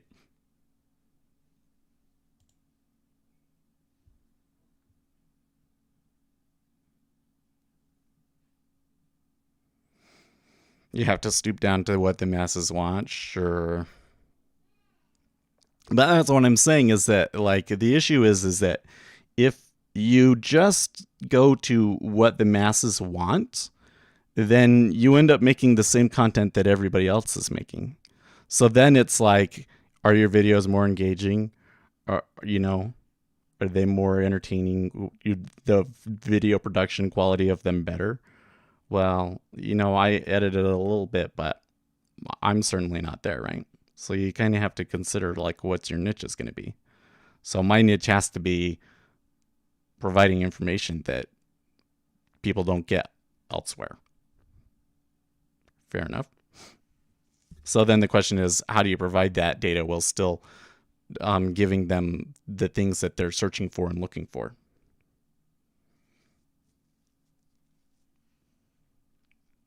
So I have a couple of ideas. I still have a bunch of stuff that, you know, written down that are the things that I want to share with people. They're a little bit more on the process and philosophy side, because I feel like I've kind of shared in terms of, like, the mechanics of a trade. I've shared most of what I'm comfortable sharing. I don't know. Well, Treasury is still doing pretty good up there at the highs. I might take one if they give me 20, but the E-mini slowing down and maybe testing the downside of this a little bit now. I still see there's still this really big hole at around 60, right? And they're shying away from it.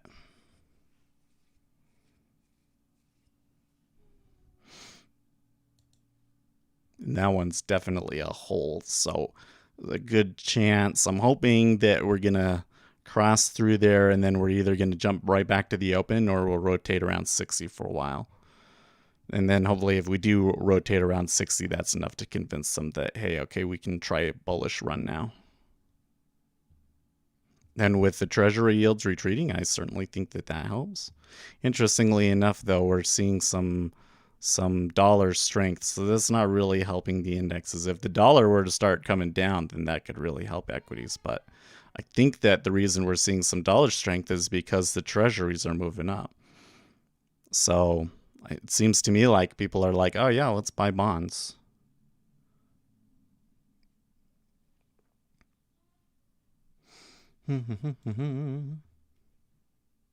Now, the other side is the stream itself, right? Because I feel like that the stream is the place where I can really provide value, because you guys can ask questions and I can explain things to you. I can't explain everything, but I can at least set you on the path. You know what I mean? Oh, that didn't work out very well at all. Oh, and you know what? I need to take that off. So, okay.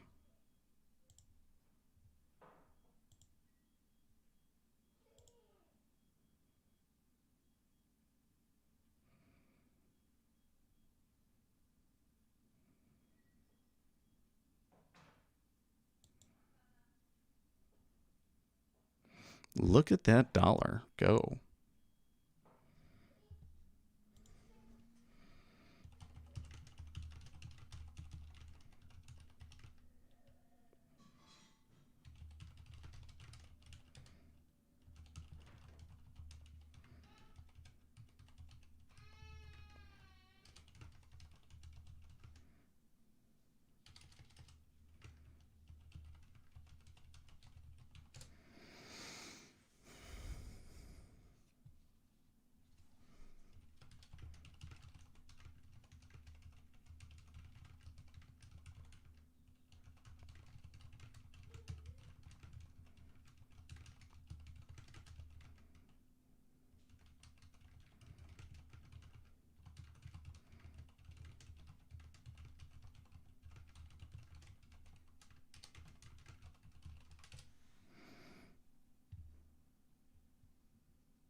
Okay, so that one came back. Let's read the volume on it. It's not that much.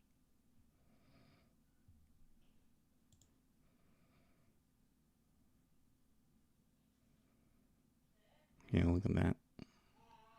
Pretty hard and fast reaction to it straight off the bat.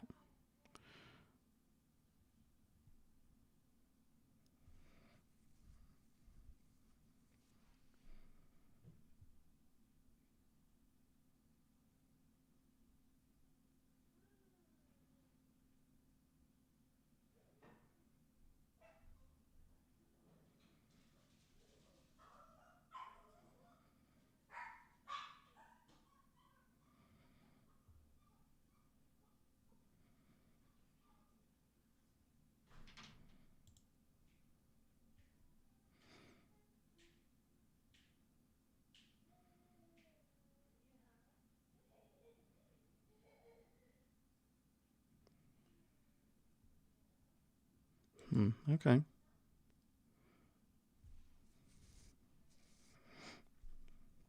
So here on this one, a bit of selling volume came in. They're retracing that move on basically no volume. So somebody came in. Well, I wouldn't say somebody because it wasn't super aggressive, but it looked like some retail traders did come in with some selling, and they just left a liquidity pocket behind themselves and just kind of screwed themselves over.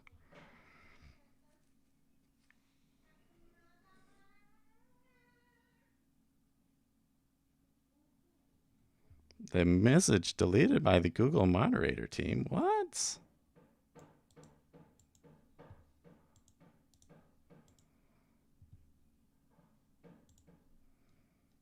How to make a YouTube video? Oh yeah, those are great videos. Why would they do that?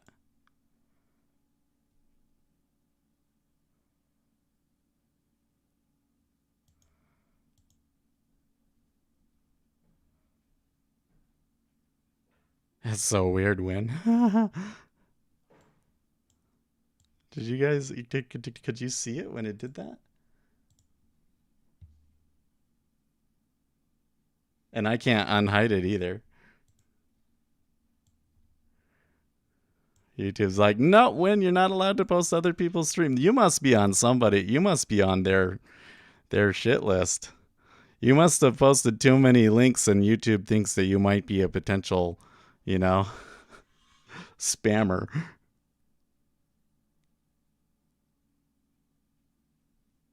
Yeah, I did not do it. It was the Google moderator team. Hey, Google, I want that was a good link. Think Media, great channel. I think that Winstan was providing us with the good stuff. It wasn't spam at all.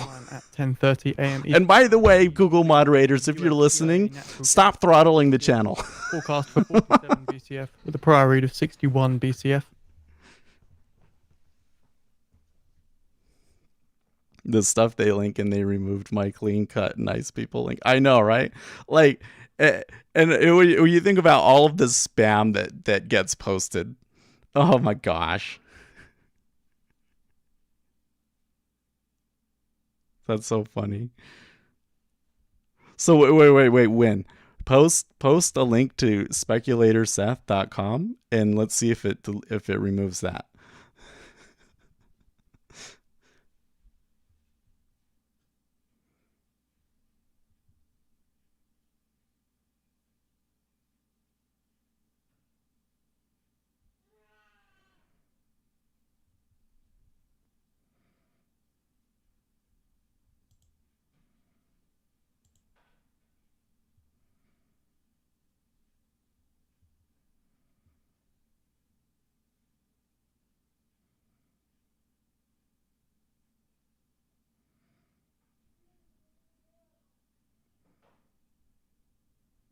After you upload your videos, sex bots start to... I know, right?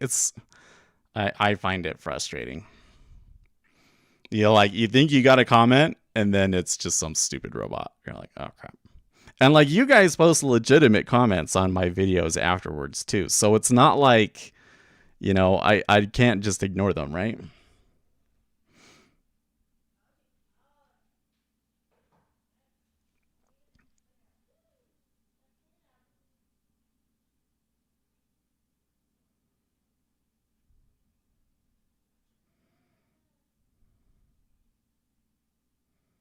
I'm so tired of central bank speakers messing up my currency trades. Well, are we having the movement that we are because of? I mean, there's a lot of euro weakness to that, right? So it could well be because of the ECB there for sure that they did that. I think I'm only going to take one there.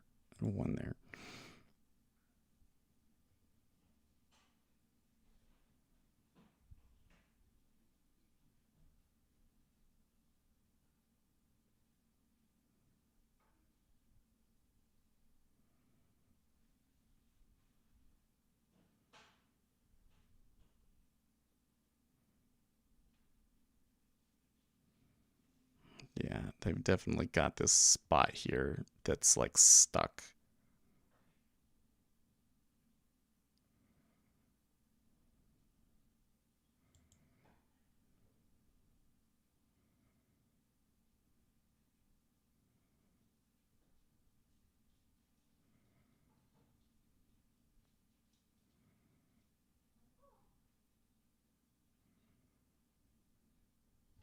Do you see it?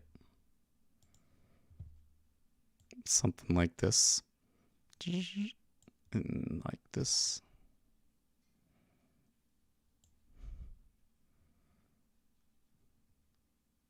It looks like boobies.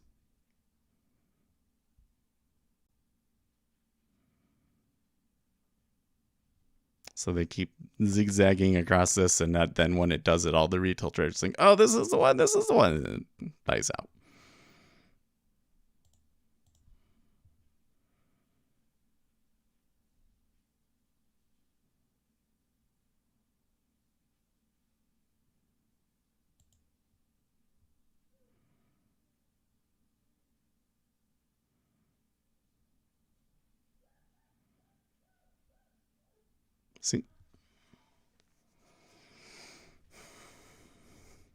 I think I gave away too much there.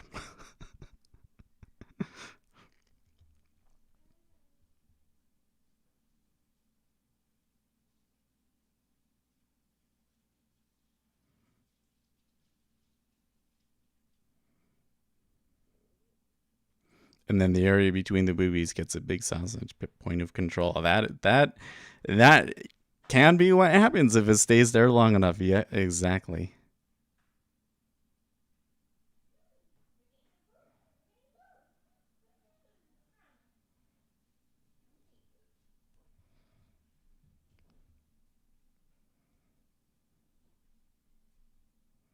Yeah, so that other link that you posted about OKS token in 5 minutes time. That one got deleted too. Eastern time, But I didn't US see you EIA post natural the gas link to change with a speculatorseth.com. forecast for 47 BCF and a prior read of 61 BCF.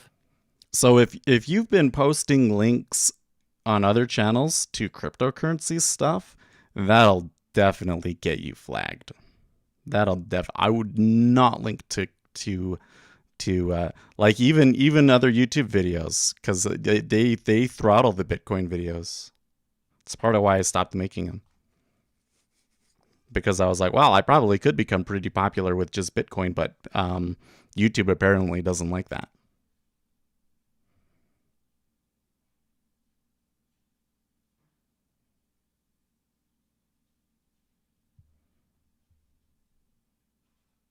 It's kind of funny how we got this floor of viewers at like 16. Like, no matter what, we always have 16 viewers.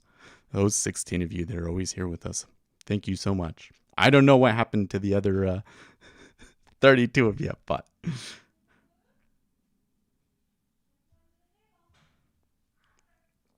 they're probably all off on other streams trading cryptocurrencies today. Need the cryptocurrency market to crash for them to come back. Actually, I haven't even looked at that today, have we? Let's see here. Which one is the Bitcoin charts? 54.40. Well, I tell you what, ever since that crash, it's just been, it hasn't done much of anything, have they? So markets function facilitating trade, drawing boobs through volume profile. Yeah, but that's exactly the thing, Kyle. Like, this is the thing that drives me nuts. Is here's what people will come in and they'll say, okay, they came to 56 and they traded here for a long time and there was a lot of volume, and that means that there is price acceptance. This area facilitates trades, and since that's acceptance of price higher than where they were before off of the failed test of the low, then that's bullish and they're going to move up. And then tomorrow they're going to come in and they're going to say, this is the value area. And so because we're above that value area, it's total bullshit. It's total bullshit. Why did that level trade the way that it did? Because nobody was willing to put limit orders there. That's straight up the whole problem, is that all of the people that wanted to trade there already did it, and so it trades there, and then only 1 or 2 orders are up. So the person that wants to sell, he can't do it, and so they just get stuck, and it just goes back and forth forever. Those people, they didn't want to buy it at 56. They probably wanted to buy it at 53, or maybe they wanted it to come up to 59 and they wanted to buy it, but it never got there. It was stuck. They had no choice. So it's not really price acceptance at all, right? There's just some of these things that these people say, and I'm not calling out any names. I'm just that is the typical scenario that I'll hear people say with volume profile. And I'm just saying, it is straight up empirically false. Most of the things they say about volume profile. They are removing links to your channel. But did you type in http://www.speculatorseth.com and put that in?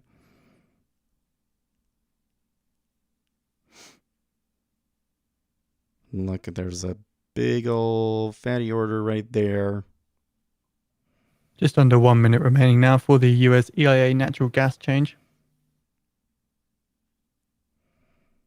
I'll tell you what, I'll put a stop limit right there. just in case.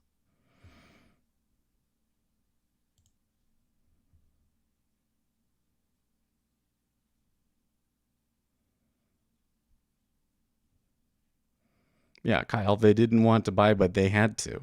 Well, it wasn't that they were going to buy either way. Sure. These are people that probably they were going to buy either way because they're like hedging or something like that, right? They're going to buy either way, but they didn't necessarily want to buy at that price. It's just there's a lack of liquidity, so that's their only choice. 38 BCF, 38 BCF. No, that's a lot of lower than letters. the It's forecast weird. of 47 BCF. But if you just post even links to my own YouTube, then it does it, huh?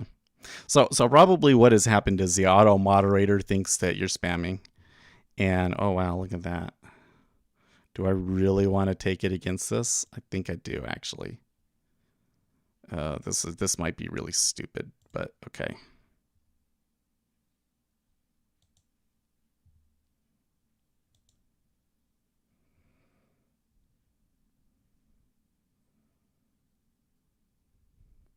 They may be coming down because the equities are really starting to turn risk on here. Brett Turley, even a mom can appreciate the boobs. Says, stop saying that. The moderate, it's going to pick up. Guys, the auto moderator, it's watching us. YouTube is watching you. And they're going to be like, that Seth channel, we don't know if we really want to promote that channel because all they ever talk about is right-wing political theory and boobs. They draw pictures of boobs. And we don't know if that's really appropriate content. It's not a picture of a boob. It's a volume profile. So stop saying it. And they're gonna read it like the auto. I'm telling you, the algorithms. I think the algorithms actually read what people say in chat and use that to determine like who will like the videos. I think that they're using. It's a bimodal distribution with. Guys. Oh man. Hey. See, I like that right there. Come on, hit me. Hit me. Do it. Look, the E-mini turning full on bull.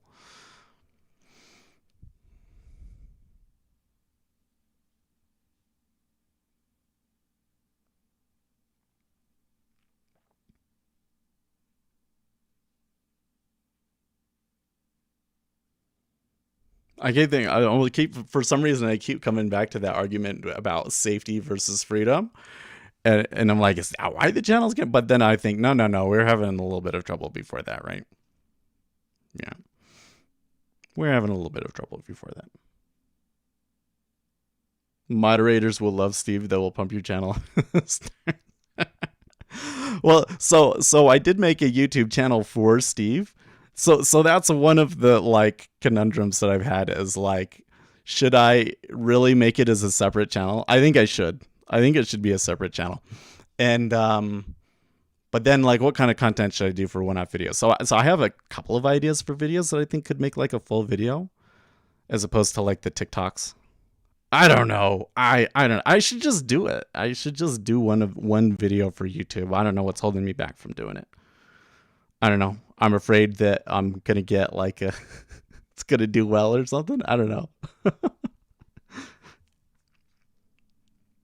Maybe I need to get a green screen. Oh, that's one of the things is that I think it would be easier if I got like, the newer video card with the NVIDIA technology to do the green screen. But I guess I could just get a green screen. We could just get a green screen and do that and then in the video replace the background.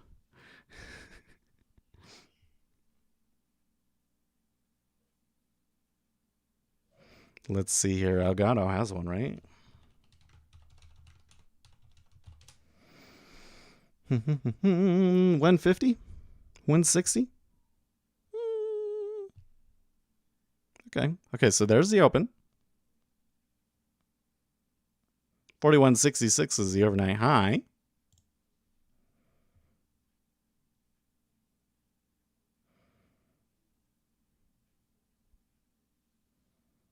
man. So taking those orders that I did down here in the treasuries was, I mean, I'm not taking it too seriously over in the treasuries as I am in the E-mini, although I feel like I'm kind of breaking.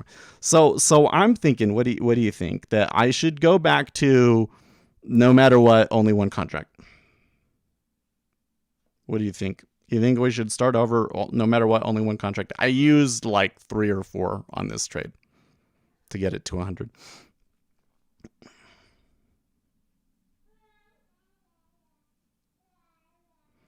There's some big prints in here, says Mike Salisbury. By the way, thank you for speaking up. Haven't seen you in a few days. A week or 2, actually.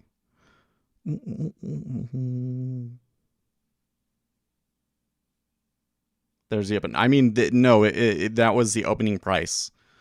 41.6250 was the regular session opening price. So we had an initial move down on the open.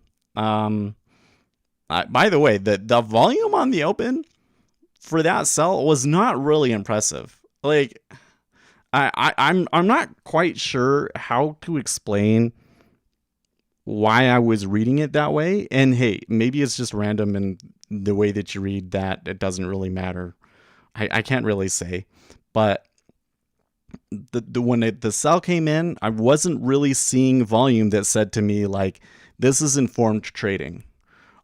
We would see volume come in, but it wasn't chunky.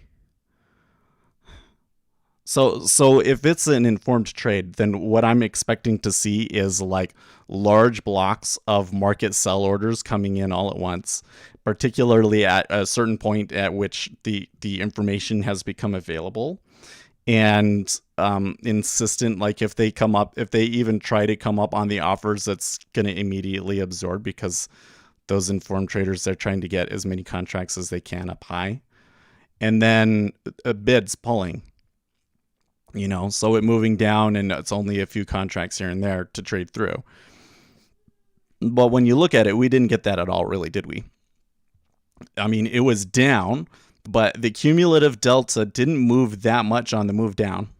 For starters, it wasn't really chunky. It was just kind of like, it looked to me more like retail traders, because it'll fall fairly fast, but it's not like, it's like, you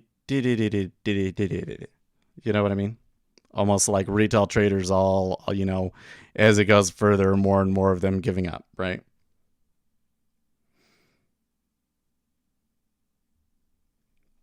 You want me to look at the euro here?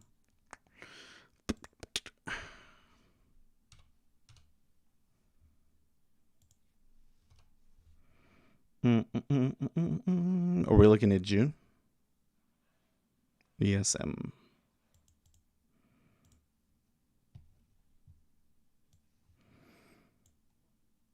$21.20. Oh, that's way far away, dude. I don't know if I can see that. Yeah, it's too far away. Too far away.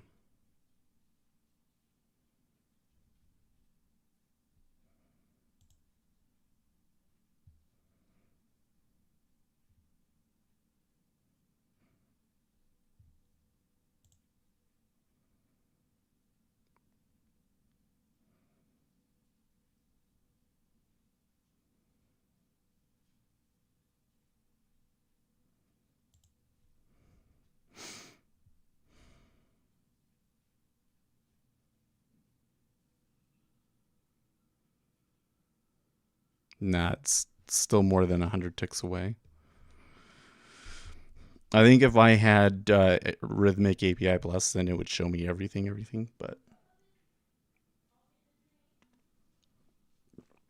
Now, by the way, this buy that we've had over the past 5-10 minutes since 8:30, which was after the natural gas stocks, we've had a huge 10,000 contract bull move, essentially. So it looks like a lot of short covering. So that also kind of falls in line with my read of it, that it was mostly retail traders down here going short for not very good reason.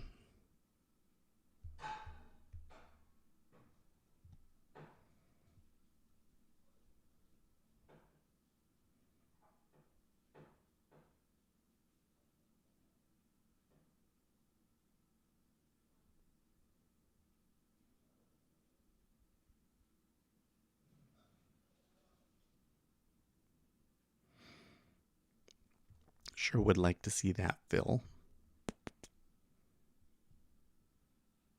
Not a very good spot in the line, though. That's the one that if I fill, it's going to go through it.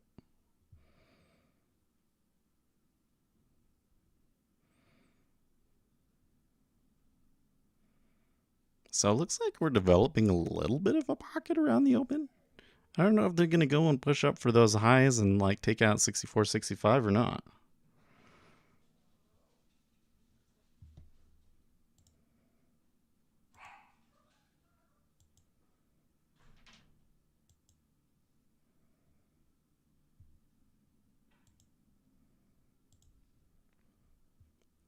I have to say that the amount of delta that we've seen off of this move is really strong. So it now saying that we does surprise me a little bit that they're not more aggressive to push it above the open. But here again, it kind of looks like we're just getting stuck in a spot where there's just not a lot of liquidity. So it's kind of become through here. It used to just be through here, but now it's kind of through this whole area. So that last headline's on the back of something that came out yesterday. I don't know what that Regulator looks like, saying but that we urge Tesla Inc. to ensure its product quality in China is to protect its consumers' rights.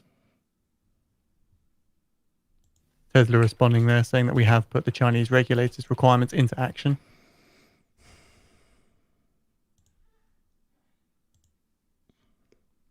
What's this? COVID-19 is turning into an epidemic tsunami in India. The real numbers of infections and deaths in India must be much higher than registered.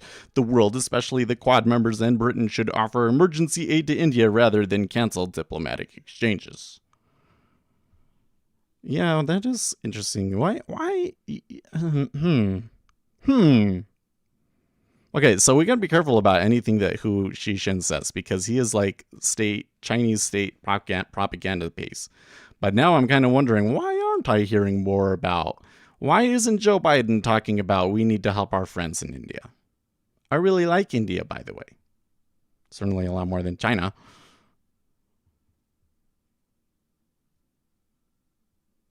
I didn't see Joe Biden tweeted, "This Earth Day, I'm proud to say science is back." Okay.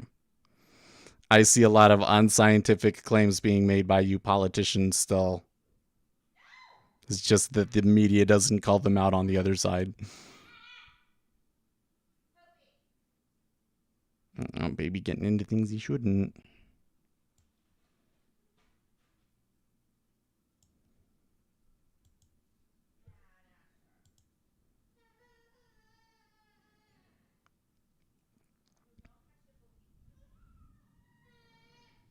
They gonna hit me?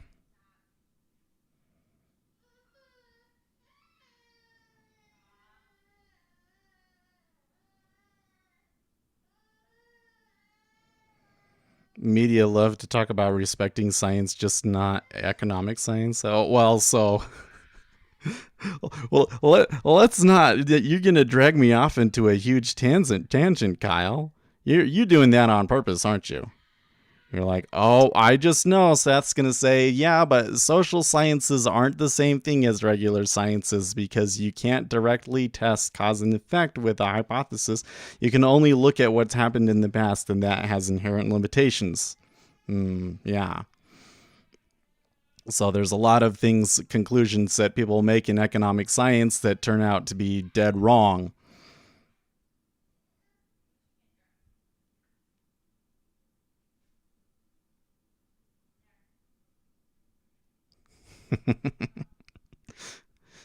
But on the split side, I tell you, like, the thing that drives me nuts the most is they come out and they're like, well, we don't have any scientific evidence to suggest that X thing actually happens. And it's like, okay, so then you know nothing.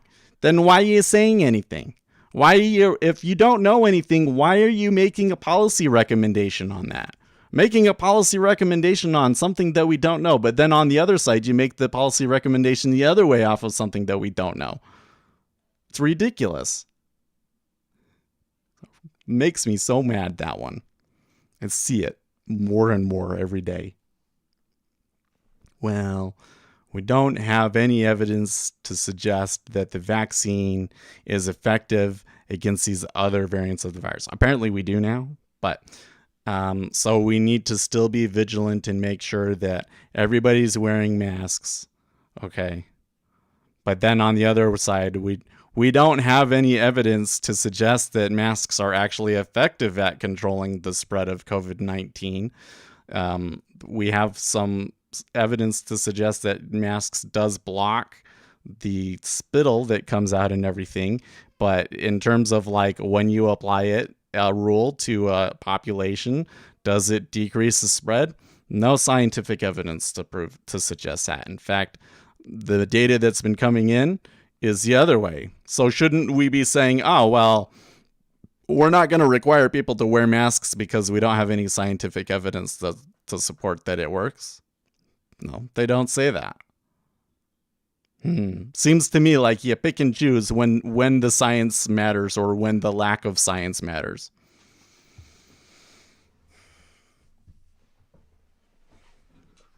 I should be careful. YouTube's going to be like, oh, he's an anti-vaxxer. No. Although that's probably another good example. You know what another thing that really bothers me? I'm not saying that the vaccine doesn't work or that you shouldn't take it or anything like that. But apparently if you suffer an adverse reaction from it, you can't sue them. I'm like, because it's experimental. I'm like, no, I'm not. I think that if I suffer long-term adverse health effects from it, I should be able to sue you and get $1 million. Like I should have it made out at that point. I guess so many people are taking it that if something really bad ended up, like, say there's some off chance. I mean, the chances of this happening are extremely low, right? Because you would have to be talking about some sort of adverse effect that we've never seen from a vaccine. Okay. But let's just say that there's something about an mRNA vaccine that has an adverse effect that you don't see for like 10 years, right? And then 10 years later, all millions of Americans end up having this issue. So then they're going to sue for financial compensation. There'd be no way to pay them all, right?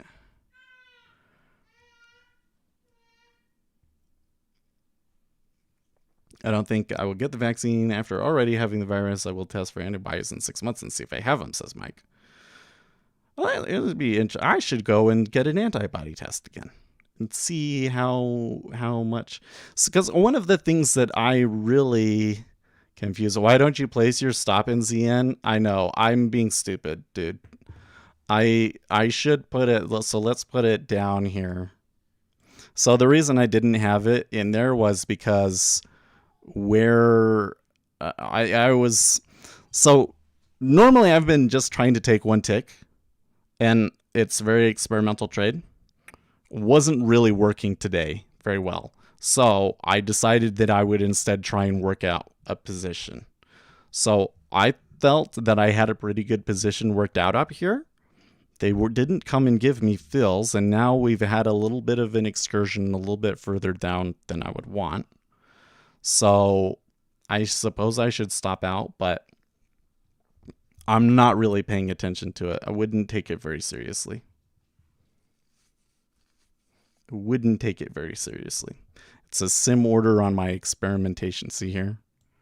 See, it says experimentation. Like I have a sim account that's like, this is a serious strategy and I really want to track the stats of it.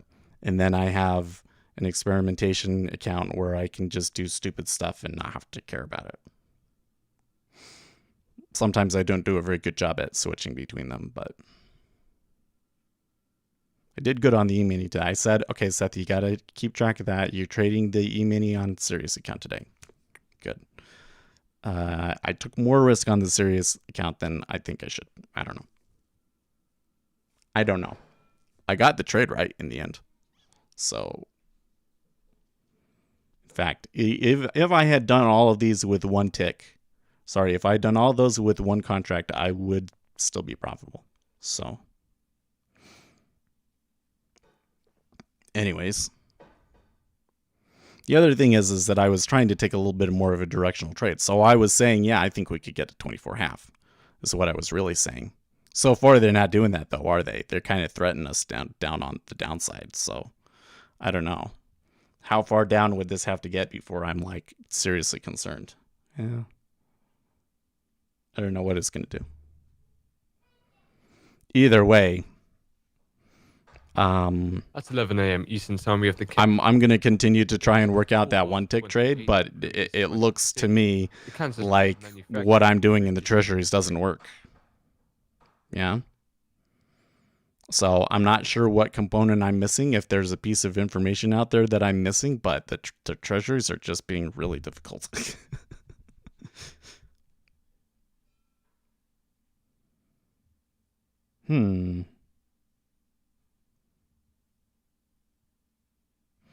So a little bit of a shove there.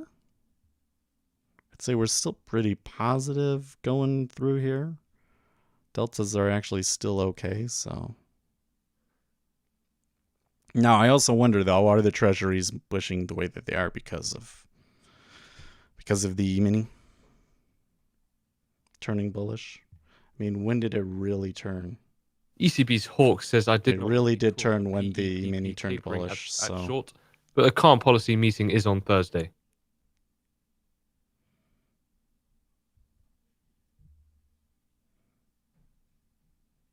Treasury yields are muted after better than expected jobless claims.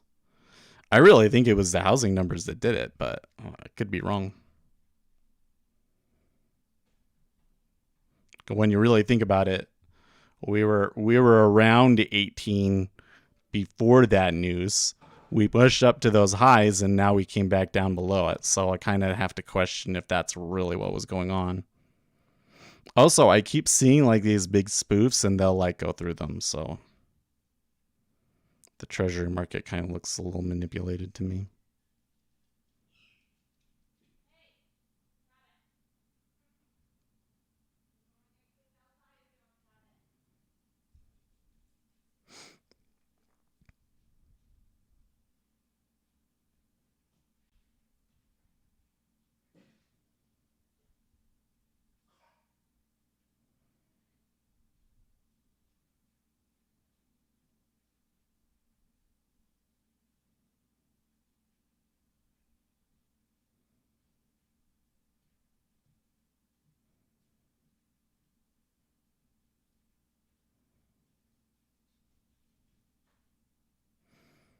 Oh, by the way, what time is it? 8:52.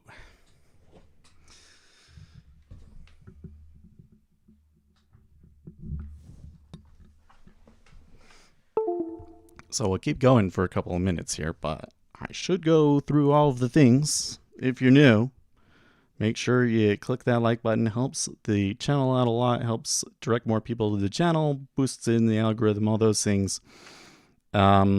Make sure you subscribe and hit the bell icon. You don't want to miss a thing, and the bell icon is the only way to make sure that you'll get all of the new videos and you'll be able to find the stream easily in the morning. Also, I have a link in the video description for just like the live streams. So you bookmark that. That's the easiest way to get in and watch us every day.